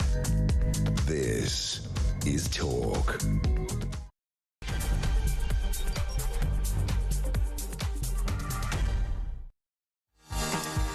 Just coming up to 3 minutes past 9 o'clock. It's me, James Max, with you until 10 here on Talk, where we continue our conversation about the U-turn, or the possible U-turn, on the cut on benefits for disabled people. Ministers have left the door open to a humiliating U-turn on their highly contentious plans to cut benefits for disabled people. So we'll be certainly looking into that. And I'm asking you the question as to who should receive benefits, and maybe where should benefits be cut. 0344 499 1000. I still have an awful lot of mess to clear up in respect of crumpets and what you can use them for, and why they've completely gone off in terms of their popularity. Plus, we continue our conversation with a look into the UK's most expensive burger. You'll find out how much that costs, and maybe get into further conversation with the revelation that we had just then with Angela Levin about the discussions with about the King and his music list, as to whether the King should be making podcasts or not. But some would say, well, why not? And given that it's gone top of the charts, there's clearly a demand for it. So if you want to get involved in the conversation at any time, it's 0344 499 1000. Plus, in a few minutes' time, I'm going to be joined by Gawain Towler, former comms chief for Reform, going to be talking about all the big stories in the world of politics, including that new polling breakthrough for Reform. So all of those stories and more between now and 10. So, if you want to get involved in the conversation, please do. Be delighted to hear from you. It's just gone 4 minutes past 9 o'clock, and Gawain Towler, former comms chief of Reform UK, joins me in the studio. Gawain, good morning. Good morning, good morning. So, thank you very much indeed for joining us. So, let's start with this story. So, new polling breakthrough for Reform UK. It says, so a third of the electorate is ready to consider voting for Nigel Farage's party. The Tories brave for a tough night in May. I mean, it's less about what happens at that by-election. It's more about, you know, the sort of general movement. I think even at the last election, I think Nigel was very bullish about the prospects for reform, but it would appear as if the Conservatives, they seem to have imploded somewhat. Well, yes, and the thing is, they imploded a good year ago. It's not. This isn't a new implosion. This is it's a continuation. It's an implosion followed by continued deflation. It's like when you're trying to get a lilo and you roll it up. First, it starts to deflate, and then you squeeze it down, and it has that feeling to it. The Tories are diminishing, and it's clear. I mean, this poll, I had a look at the Ipsos website, and I couldn't actually get properly head to tail with their numbers and figures. But it is clear that, despite a little local difficulty, I was going to ask you about the local difficulty, and I'm told that the more details will out next week, and the reasons as to why it's all come to a head will also come out. Yeah. We know that leading a political party, doesn't matter which political party it is, will always be fraught with difficulty. It is not the easiest thing in the world. No. And we also know that there will always be, I mean, look, there are difficulties within Labour at the moment. Yep. That's on the front page. And also there are issues within the Conservatives. I mean, you know, there are the plotters and planners. If we believe Tim Shipman today, there's a whole series of Tory MPs with their diary set with a little circle date in November when they get to send letters to ruin her day. This is. Is that going to happen? I have no idea, but I mean... she couldn't do much of a worse job if she tried. Well, she had the best week of all a couple of weeks ago. What, was she off on holiday? Well, no, when she said absolutely nothing at all and did nothing. I mean, it's fascinating that she is not mentioned on the front pages of the papers at all. There's a lot of stuff about Labour and what they're doing inevitably. Nigel Farage is on the front page of the Sunday Times. When Starmer went to Glasgow to speak to what remains of the Labour faithful in Scotland, he attacked this SNP a bit, which makes sense, and then he spent most of his speech attacking reform. He sees reform as the opposition. Clearly, from what we hear about the amount of Tories, even centre-left Tories now talking, we'll hold our nose and have a Farage-led government. That I find is astonishing. Do you really think that Farage wants a bunch of centre-left Lib Dems? It would just create more problems. If they think there's problems now with reform, that would be disastrous. Now, talking of Labour, Wes Streeting is going to be joining. He is, of course, the Health Secretary. He's going to be joining Peter Cardwell from 10:30 this morning. He's going to be talking about his plans to reform the NHS. With that in mind, how would you improve the NHS? I mean, let's start with you, Gawain. I mean, as one has a look at, the NHS, it's the gift that keeps on giving in terms of the amount of money that we're spending on it, in terms of the reforms required. I mean, I have to say, I think, the idea of getting rid of NHS England is, as soon as I heard about it, I thought, hang on a second, this is a government that means business. It's not such a bad idea, I would agree. I think, get rid of the bureaucracy. Well, then you have to look at NHS Wales, which is even worse and has been run by Labour for even longer. The situation in Wales is on almost every single matrix far worse than England. And do you think we need to get been running it for though? 25 years. There hasn't even been the 14 years of Toriness to blame. And it's got worse and worse and worse. Cancer outcomes are worse. Almost every other matrix is bad. I think this idea to get rid of NHS England does have merit. Absolutely has merit. But he says that there are. I mean, once you start to look into all the quangos and healthcare things, that there are some people say, well, this is what they think, and in fact, it doesn't matter whether you're a quango or whoever you are. You will have a view, and you may or may not be right. I mean, we've seen, for example, we see on the on the front page of the Mail on Sunday, which talks about the issue. Spy chief, I told Number 10 COVID did leak from a China lab, and of course, Lord Valence, who was head of whatever he was head of, NHS whatever at the time, or the chief medical officer. I mean, you have these people, they'll have a view and they may be wrong. As may we all. Yeah, of course. On occasion I'm wrong. I've had quite a lot of corrective... I've had quite a lot of correction over the fact that I said it was 250 quid that the police didn't bother, and in fact it's actually £200. Oh well, that makes a huge difference to the shopkeepers. So Simon, some bore-off lawyer who got very cross with me and sent me as a very corrective text.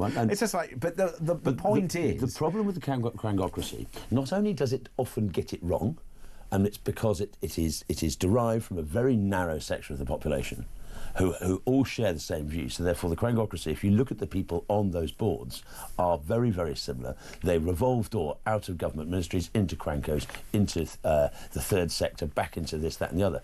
And it's a very narrow band. And but it's it's a not narrow so band. much... But then when are we going to try and encourage people who have actually done jobs into politics and into these organisations? Well, and there's all sorts of problems with that, and I would suggest, and this is something the Reform is very keen on, is actually getting the retail offer of candidates and people we want to put forward is a significantly broader range of the population than has been seen for well over 100 years.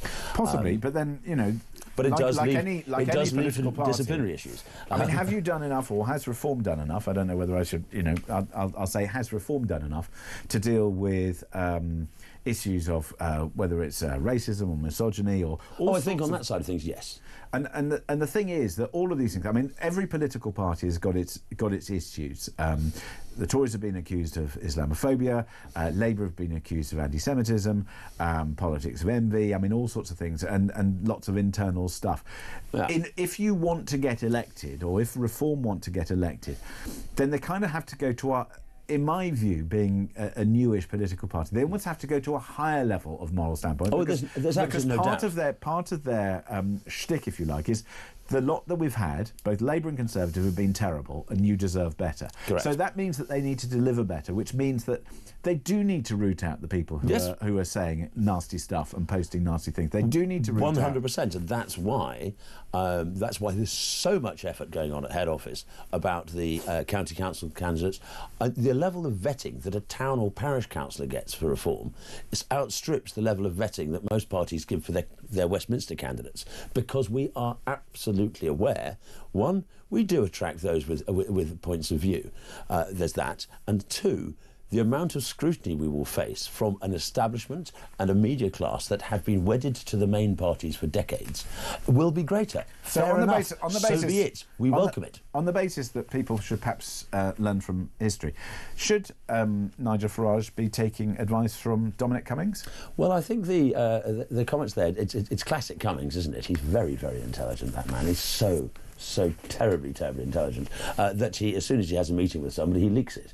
So do you think that Tim Shipman has basically been leaked a story where, Nigel met him once at a cocktail party, and then suddenly it's leaked, and then the online headline is hysterical. It's me, Cummings, and the illustration in that piece. It's me, Cummings, the jockey riding the Farage horse. Oh, really, Dominic? You think? No. What Cummings does have is experience of attempting to deliver through the blob, through the crangocracy, dealing with government departments, dealing with stuff of that sort. Now, this is something that Reform are acutely aware. Whilst we have great ideas and great people, we are going to come across, if we get into government, if Farage does wake up after the next general election as Prime Minister, we are going to see a wall of opposition from the established, entrenched class of crangocracy. And something like Cummings has at least fought the good fight in various departments, in the education department. He said, you've got to have a clear out. And I suppose, in a sense, what we're seeing is, should we be learning lessons, for example, of what Donald Trump is doing with Elon Musk? I mean, we should learn both the lessons of positivity and negativity.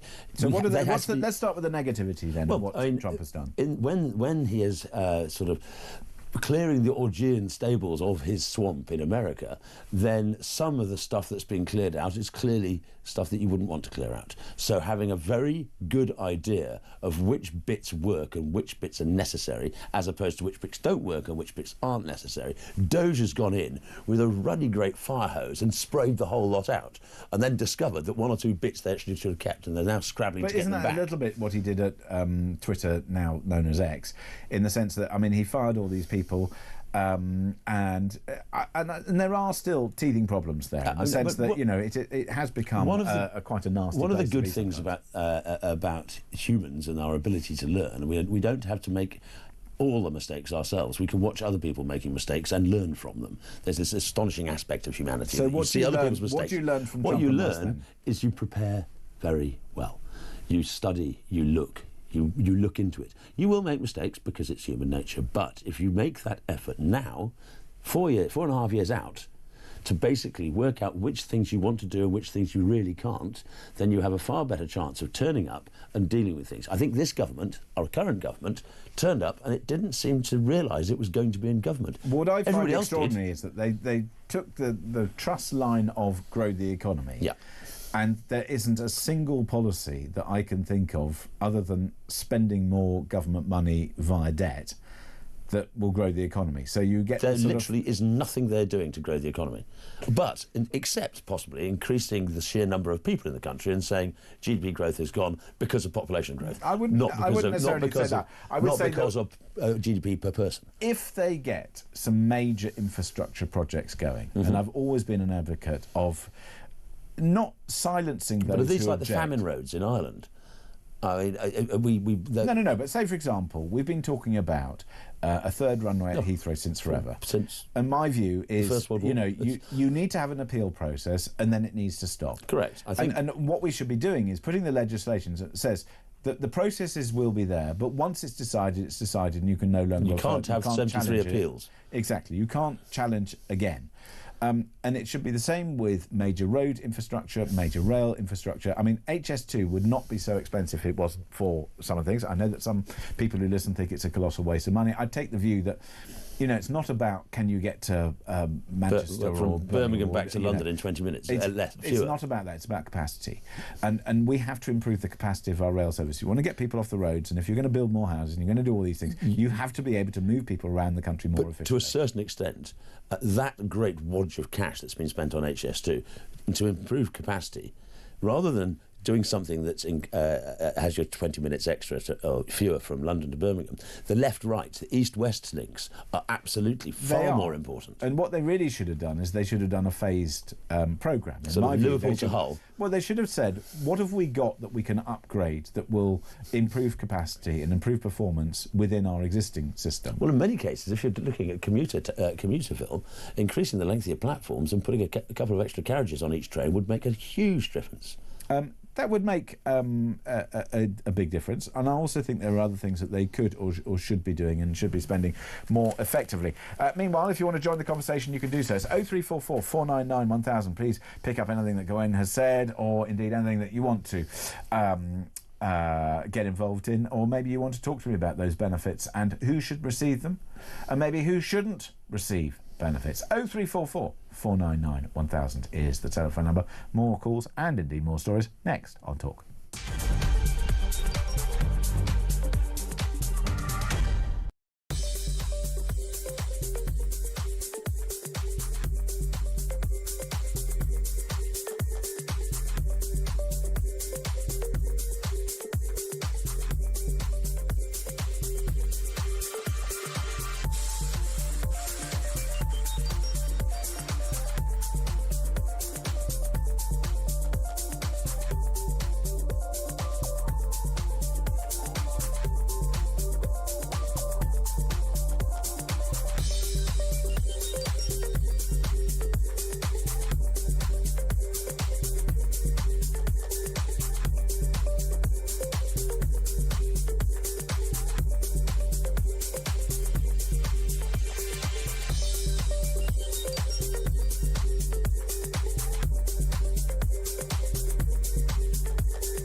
enforcement, communication, education on the delivery of the covenant, which we're going to bring into law in 2026, to ensure not just veterans get the best deal, but our armed forces as a whole are not disadvantaged because of their service. So when I step away in 5 years, I want to see an institutionally resilient structure that, irrelevant if I go, irrelevant if Labour goes, will sustain, remain in place, and veterans will be looked after. We must ensure we have a structure in place to support veterans, because if we don't, and we do get called into a bigger conflict, we'll be in an even worse position than we are now.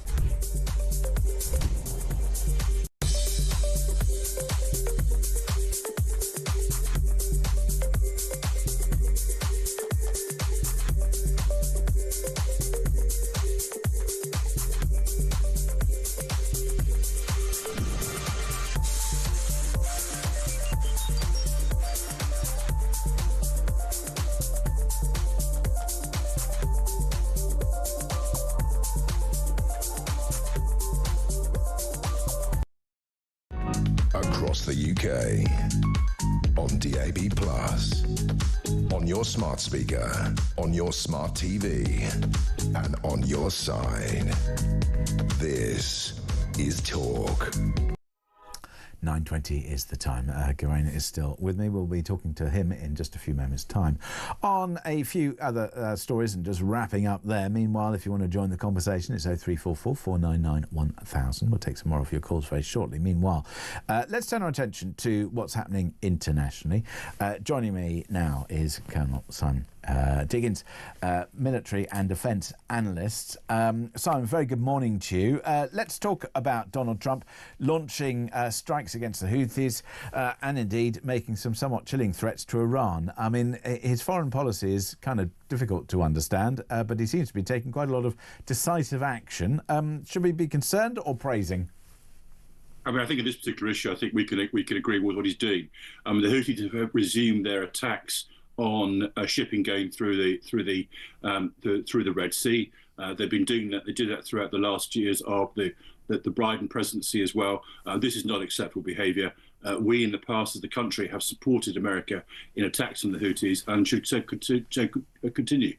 I mean, that's the first bit. And as far as Iran is concerned, that's a continual point of pressure. Trump, if you remember, withdrew from the provisional agreement that had been put in place by President Biden over the control of that. He's made it quite clear, as other American presidents, that Iran moving to a situation where they develop their own nuclear weapons would not be regarded as acceptable. So I think we can support him in this one. And when it comes to dealing with Iran, I mean, do people internationally sort of realise or understand that when you are dealing with somebody like Trump, he does deal very directly and very quickly and swiftly, and there is kind of no nonsense. He will do what he says he's going to do. In terms of the threat to Iran, how clear has he been, and in terms of what action might he consider taking if they were to continue, whether it's supporting Houthis or taking direct pop shots as they have done? Well, I think the other thing should be said, he's also written to the president of Iran and saying he's looking for a different relationship with them. And you'll also recall that when there was a recent vote in the United Nations actually against Ukraine, Iran, Russia and America found themselves almost uniquely, along with North Korea, found themselves on the same side. So again, what we've got with Trump is this kind of carrot and stick. It's a very crude way of doing business, but it's kind of carrot and stick approach. On the one hand, he writes to them and says, I want a different relationship. And the other one, he says he threatens them if they try to move towards a nuclear relationship. And I think that's the difficulty, because whether he sees this as the way to do deals, it may or may not have worked as a great deal maker in the United States with his property deals. I mean, a lot of diplomacy is rather more subtle than that. And I think that's the bit he misses sometimes. Let's talk about matters slightly closer to home, but still overseas matters. Keir Starmer, the Prime Minister, of course, urged Russia to let the guns fall silent in Ukraine yesterday. He accused Vladimir Putin of delaying peace as we've seen the continual bombardment by Russia to Ukraine and Ukrainian cities. I mean, I suppose Keir Starmer has wanted to perhaps divert away from the mess at home into something international that maybe he can claim some credit for bringing, whether some peace or otherwise. Are his ceasefire plans moving in the right direction? And what do you make of this idea of the coalition of the willing? Can he actually bring it to something that may work? I laughed at your sort of slight cynicism about that, but it's a standard ploy, isn't it, for prime ministers when it all gets difficult to kind of move slightly overseas. So I'll take that one. I think as far as the ceasefire is concerned, the ceasefire is almost in the bag, but the real issue, and this is where the delay, is actually what's going to follow on next. I think both sides would like a ceasefire. And I think that's clear. But Putin's already thinking about the stage after that. And I think this is the bit that's kind of missing at the moment. The other bit is really direct negotiations between Putin and President Trump. I picked up that there may have been a phone call between the two of them. But one of the things that Russia's always after is a sense of respect. Are we respected as a great power?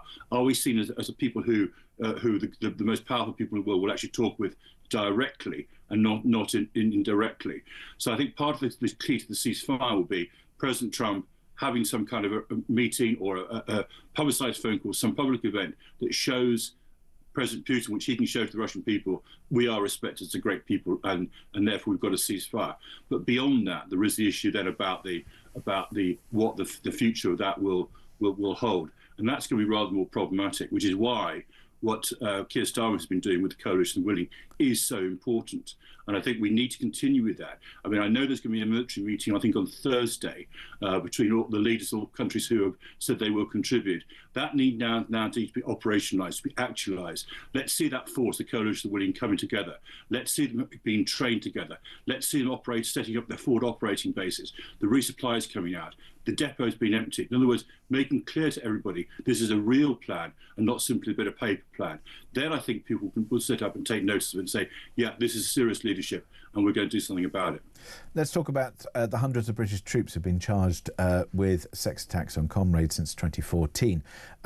These include rape, all sorts of other things that are perhaps unmentionable on radio at this time of the morning. These accusations are pretty serious. I guess, look, within any organisation, there's always going to be problematic relationships, and how they're dealt with is very important. But particularly within the military, and particularly if you're trying to promote people to come and join. And we've seen some very high-profile cases recently, which have been, really quite devastating to those wishing to take on a military career. I'm assuming that a clean-up of all of this is required. Oh, totally. Your subheading says despicable. I think I can just come back there. It's echo. This is despicable. It's not just despicable in terms of behaviour. It's also deeply wrong in terms, as you rightly point out, about recruiting for the future. The one thing that's missing, James, the one thing I haven't seen yet, is the chain of command being dealt with. There have been individual officers who have themselves been guilty of assaults, who have been charged and have been dealt with. There have been individual soldiers. But I recall when we cleaned up bullying in the armed forces in the 1980s, we sacked whole hierarchies. We literally, in one battalion, commanding officer, the regimental sergeant major, all three company commanders, and pretty much every officer above the rank captain was sacked because they had failed over years to sort out the problem. And that's the bit that's missing at the moment. I know that the Chief of General Staff has written to all the officers. I mean, intellectually, conceptually, everyone gets it. But in terms of the chain of command, what's happened to those people who should have been in a position of responsibility? Let's use the case of Gunnar Jaisley Beck, who was in a position of responsibility for her welfare and her safety and her security. What's happened to them? The answer is nothing. And until that is brought home to the chain of command, then there will be no change to what's going on. And that has to happen. Otherwise, it isn't going to work. And we'll be faced, sadly, with yet more really sad, really tragic, and frankly, as you rightly point out, despicable cases. I'm very passionate about this because it's all about the future of our armed forces. And that's got to be an armed force where everybody who works for them, who's serving their country, should feel safe. And at the moment, they don't. And I'm assuming that's a knock-on effect that we talk about expanding the military. Yes, of course, some of that is expenditure on new kit, but also it's expenditure on people. And if you don't get the very best, that is going to be problematic for us? Totally. I mean, the armed forces are no longer, they do need mass, they absolutely need mass, but it's all about the ability and the capability. They need the very best people to try and do that. And you're quite right about people joining or not joining. I mean, I talked recently to somebody, who was a very senior female leader, had been in the Army Air Corps as well. She went to a meeting recently whereby equally sort of senior female leaderships had out the Chief of General Staff and said, what are you going to do about this? I mean, these people who are otherwise would normally regard as sympathetic to join the armed forces, actually we would not be advising their young women to come and join the armed forces. That's wrong. Colonel Simon Diggins, military and defence analyst. Thank you very much indeed for joining us here on Talk. Back to you, Gawain. I mean, listen, you listen to the analysts or anything else. Whoever is in power is going to have to deal with some very serious and difficult international activities. In terms of renewing the military, what's your view on what needs to be done? I mean, is it simply a money thing? Is it troops? It is a multifaceted problem. We've had a difficulty with recruitment and retention for quite a long time. We have overspent the peace dividend 5 or 6 times, and so therefore we've hollowed out the military both in terms of kit and caboodle. And right now, we've, as the Colonel was saying, we've emptied our store cupboard. So where do we get the money from to do this? Because this isn't, rummaging around the back of the sofa. No, this is far more than rummaging around the back of the sofa. And if you listen to what the Americans, I mean, if you look back in history, post-war otherwise, we were spending 5-6% of our GDP on defence, and it's more recently been about 2%. Yes, Keir Starmer said it needs to go up to 5 again. It needs to. We are in a very, very dangerous world. So where do we get the money from? Well, I suspect... Or what gets cut? Well, this is the thing. It's what gets cut. I don't think... You can't just continue taxing people because then people who make money leave. OK, so what do you cut? Therefore, I suspect this is what the government are grappling with when it comes to the welfare budget. But... the interesting, I think, to a certain extent, the people most likely able to cut the welfare budget is, in fact, Labour. Because they generally have the support of the trade unions, they generally have the support of that sector of society. So if they say it's got to cut, then it is more likely to be done. Right. But even they have these huge problems internal because, frankly, they're not serious.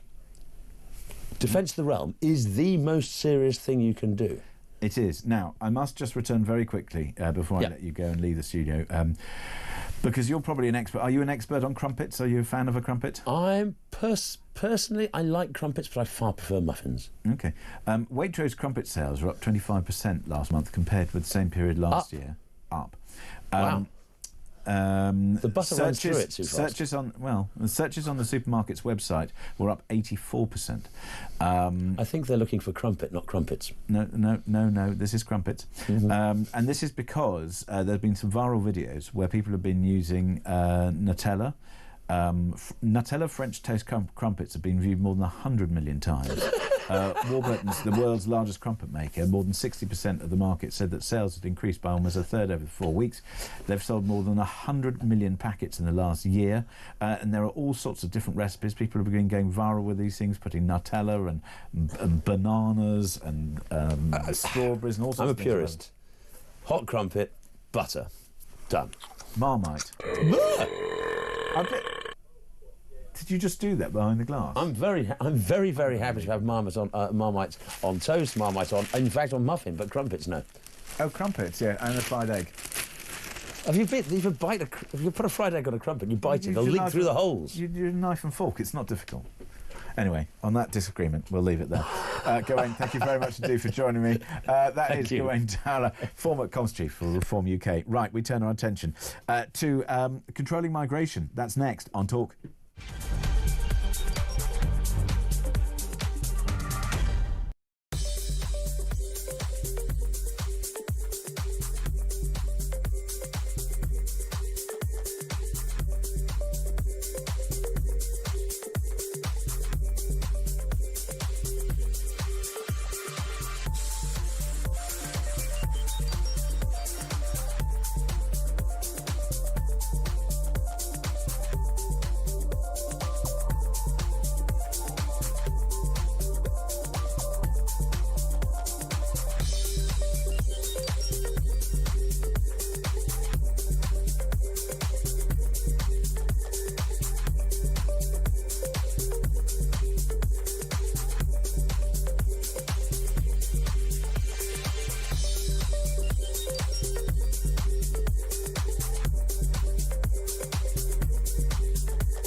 UK.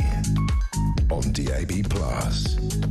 On your smart speaker. On your smart TV. And on your side. This is Talk. 9:34 is the time. It's me, James Maggs, with you till 10. If you want to get involved, I will be opening up the phone lines once again, and I'm sorry it's been rather busy and I haven't got to your messages. I know I'm behind. I'm always behind on the text messages. So if you want to go right to the front of the queue, give me a call. It's 0344 499 1000. Who should get benefits? Who shouldn't get benefits?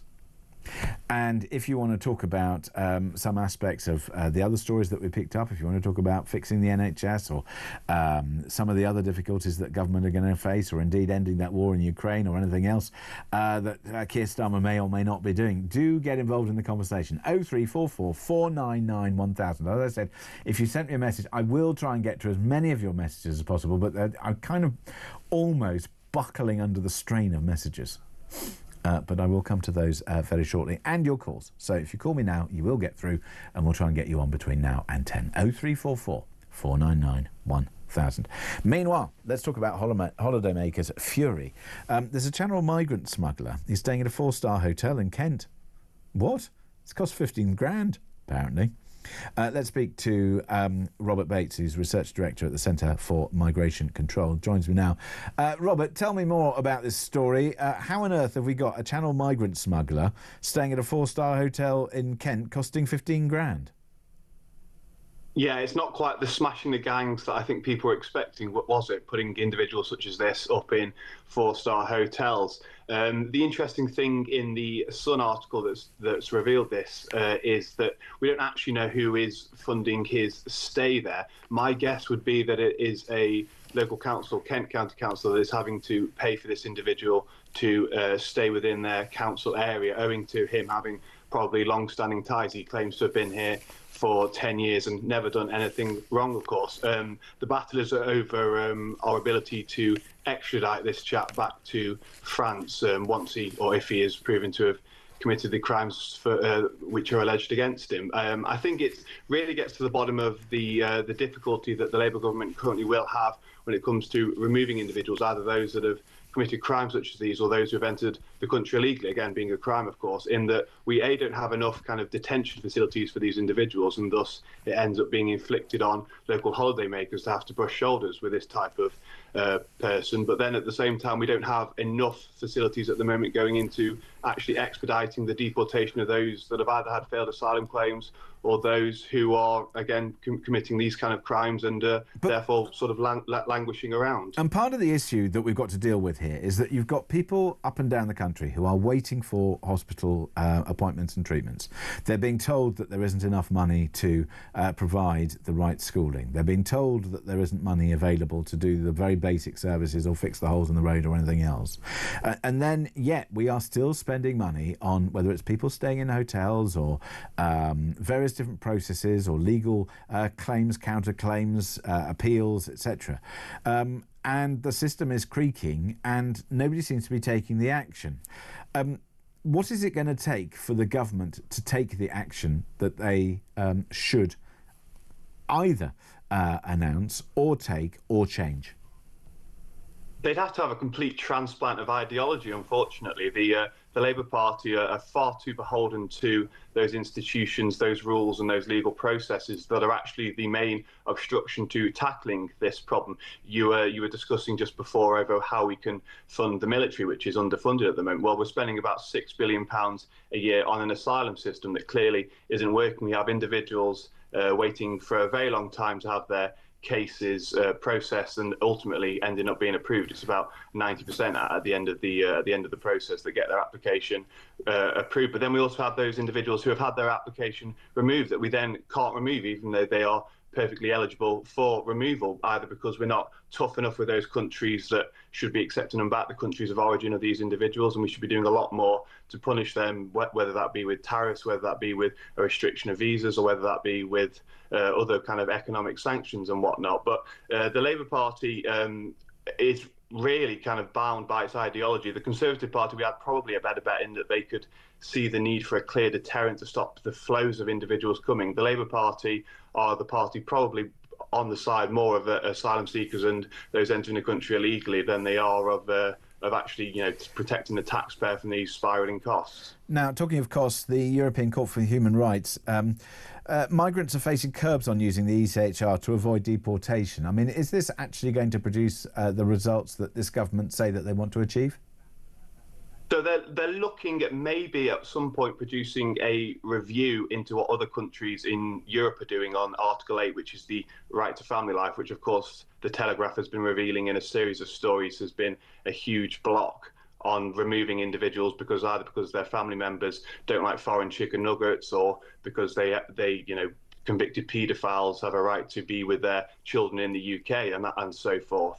What Yvette Cooper's really had to do is bend under a bit of pressure and come up with something that she can throw to the increasing anger that the British public are feeling towards these series of cases. Fiddling around with Article 8, if we even ever get to that point, I think what this really is throwing it into the long grass, won't actually solve anything because in Britain we have a really, really particular to us legal system and legal setup with tribunals and judges that makes it incredibly difficult, and they're incredibly creative individuals that even if we were to put kind of stipulations on how Article 8 should be interpreted, they would still find a way around. And let's of course not forget as well that asylum seekers and illegal migrants have increasing access to legal aid. They're incredibly well funded in these challenges as well. So actually getting the case where these individuals' kind of claims are completely dismissed out of hand is a long, long way away. It does entail actually just leaving the ECHR. You can't sort of have 1 foot in, 1 foot out of the ECHR. You can't have a kind of, we'd prefer it, judges, if you interpreted it in this kind of way. It just simply doesn't work. Yeah, you're either part or not. Let's talk about driving lessons, because apparently driving lessons is something which is very important. But there seems to be some fury surrounding driving lessons. Who is receiving them and who's paying for them? Well, as with everything, we seem to be the ones paying for it. We seem to be paying for asylum seekers to be giving driving lessons. I'm assuming that's as part of a push to kind of integrate them into society and to help them kind of find a purpose whilst they're here waiting for their claims to be processed. But what do these individuals actually need to be driving at the moment for? I mean, we obviously know that there's a huge problem with delivery services and takeaway services that are providing these individuals with a route to find employment whilst they don't actually have the right to work in the UK. But it's another in the long line of stories of the kind of benefits that are being bestowed upon those who have entered our country illegally. And rather than actually looking to make the deterrent stronger, this kind of thing actually increases the pull factors. It's not just this, it's trips to Anfield, it's, hands-on experiences at zoos and whatnot, and bicycles. And then, of course, you've got the accommodation as well, which is in many cases quite a high standard as well. So we have really got ourselves into a bind here where we're trying to do far too much to integrate these individuals on the assumption that they will be eventually given the right to stay anywhere, and therefore we should be trying to prepare them for that rather than actually just processing their cases on their own merit and then looking to make sure that if they are not accepted, then they're removed. And just finally to you, apparently there are now more migrants in the UK than we've got soldiers. And I suppose this is talking about, is this illegal migrants or people waiting to be processed? What number is this? Because, of course, if one talks about migrants, I mean, we had, a net of 600 or 700,000 last year. So, we've got, 70,000 soldiers. Yeah, so this is a piece by Professor Matt Goodwin. He's referring to, I believe, those that have come into the UK legally on boats and claimed asylum. We have a backlog there of 150 or so thousand, 180,000, which is around about the size of the armed forces or the army. If we want to actually go on the number of illegal migrants in the UK, there some estimates have put the actual figure of about 1.2 million total, which is actually more than we have civil servants in the country. So yes, it is quite a terrifying thought that those that have come across in the last 6 or so years outnumber now our armed forces. And it's actually just indicative both of how much this crisis got out of hand, but how much also the armed forces have been gutted. But yeah, a total, we actually have probably more illegal migrants in the country than we have civil servants. So how do we finally grapple the illegal or maybe even legal migration and numbers? Will we ever get it under control, and how do we grapple it? The best way to get this under control is to put in place a very strong deterrent. And I know at the moment there's quite a lively conversation about deportations and the scale to which it's actually feasible to remove individuals. I think we have to send a very clear message to those that are considering making the crossing, whether that be on small boats, whether that be in the back of lorries, or whether that actually be on a visa and then just overstaying that visa and drifting into the grey or black economy. We have to make it very clear that that simply won't cut it in Britain anymore, and that if you are doing that and coming via that route, then you will be removed. I think the deportation and the strong deterrent that entails is the clearest message we can send. We can, of course, get stuck in the grass having conversations with working. Robert Bates, Research Director at the Centre for Migration Control. Thank you very much indeed for joining us here on Talk. Where next we'll be turning our attention to some messages like this one from Helen, who says, James, I met a lady on a flight coming from South Africa for a second home for a second knee operation. Not challenged by anyone at the NHS. Return tickets to Durban were cheaper than getting the health provision there. And we should be spending our money on health provision, not on hotels and five-star treatment, says Helen. So thank you for that. If you want to get involved in the conversation, it's 0344 499 1000. We'll take your calls next. Plus, we'll be finding out from Peter Cardwell what's going to be happening on his show. And, I still haven't told you about the price of the most expensive burger in the UK. You're going to fall off your chair.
David Cameron, when he was Prime Minister, talked about parallel societies. And yet, if they knew back then, how on earth have we now had absolute unfettered migration to the point that we're grossing over 1 million? This country got reliant on cheap imported labour to a degree. There was a climate that was created under the Blair-Brown government. If you started to question the level of immigration, there was a climate where you were automatically branded as racist.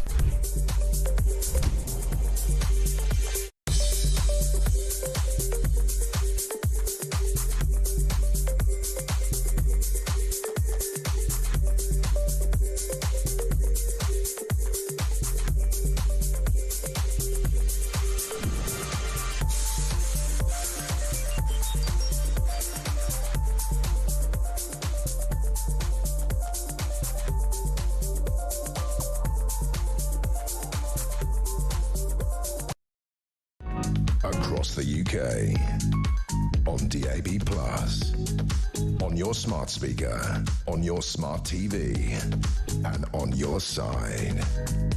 This is Talk. 9:49 is the time. Dean in Oxford has been in touch and says, James, great show, thank you. I think the PIPs, or the personal independence payments, I think a situation could possibly be the Starmer's nemesis. This could be the time. that perhaps not in the too distant future. He goes on to say that Angela Rayner makes a move to oust Starmer. She's definitely on his shoulder. Dean in Oxford, thank you.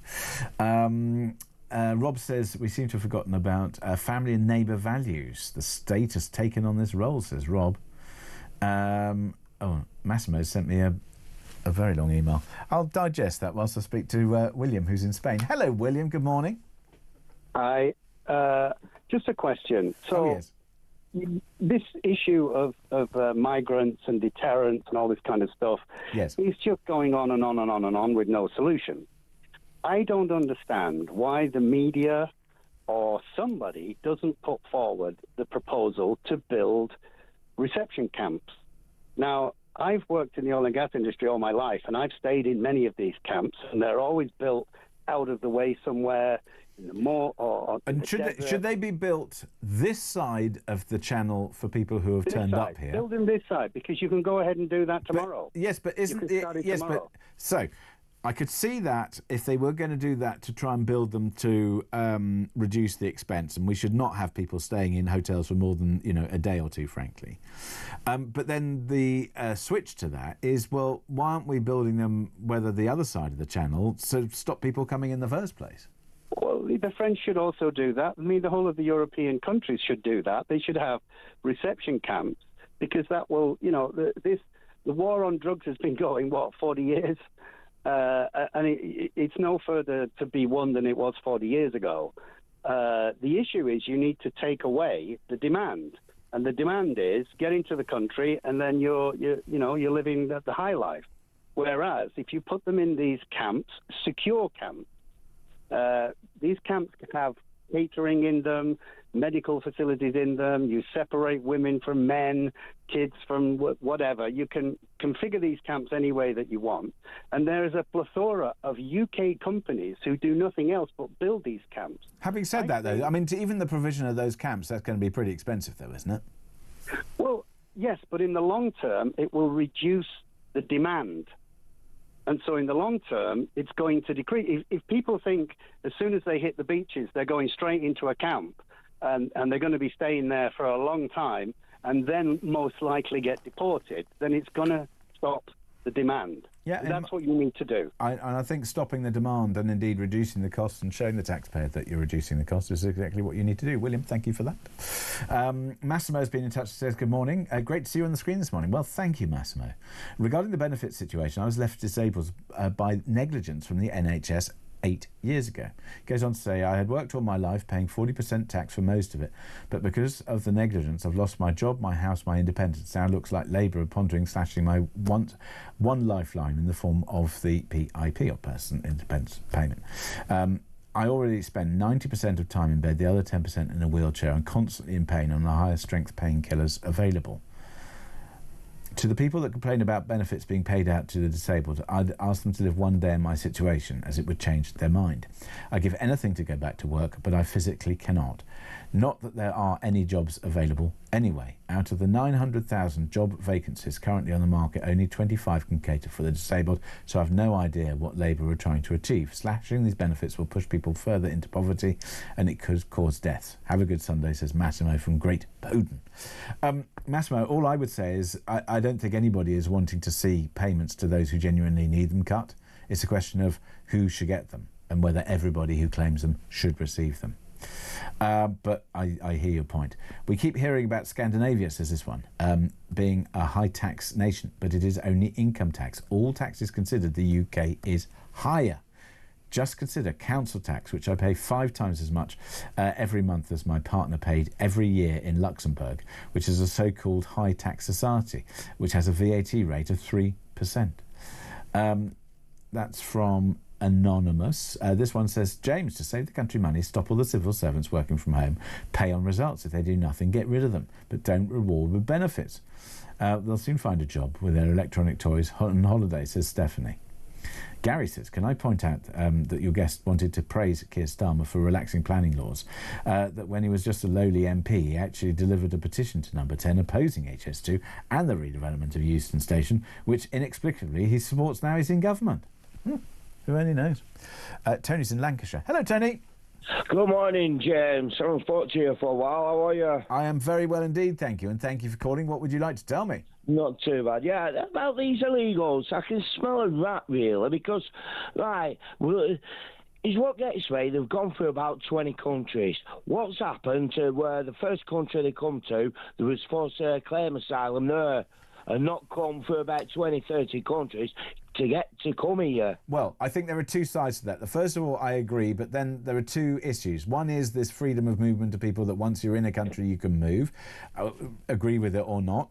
And the second point is that for those countries, in the same way that we would like to see illegals removed, and people talked about Rwanda, whether it worked or not or otherwise, people would also like to see them removed out of their country. So if you're the French, the German, the Spanish, the Italians, whatever, it's just like, find a way to get them out. Well, we sent a fair few back to France a while ago, didn't we? And nobody said out, didn't they?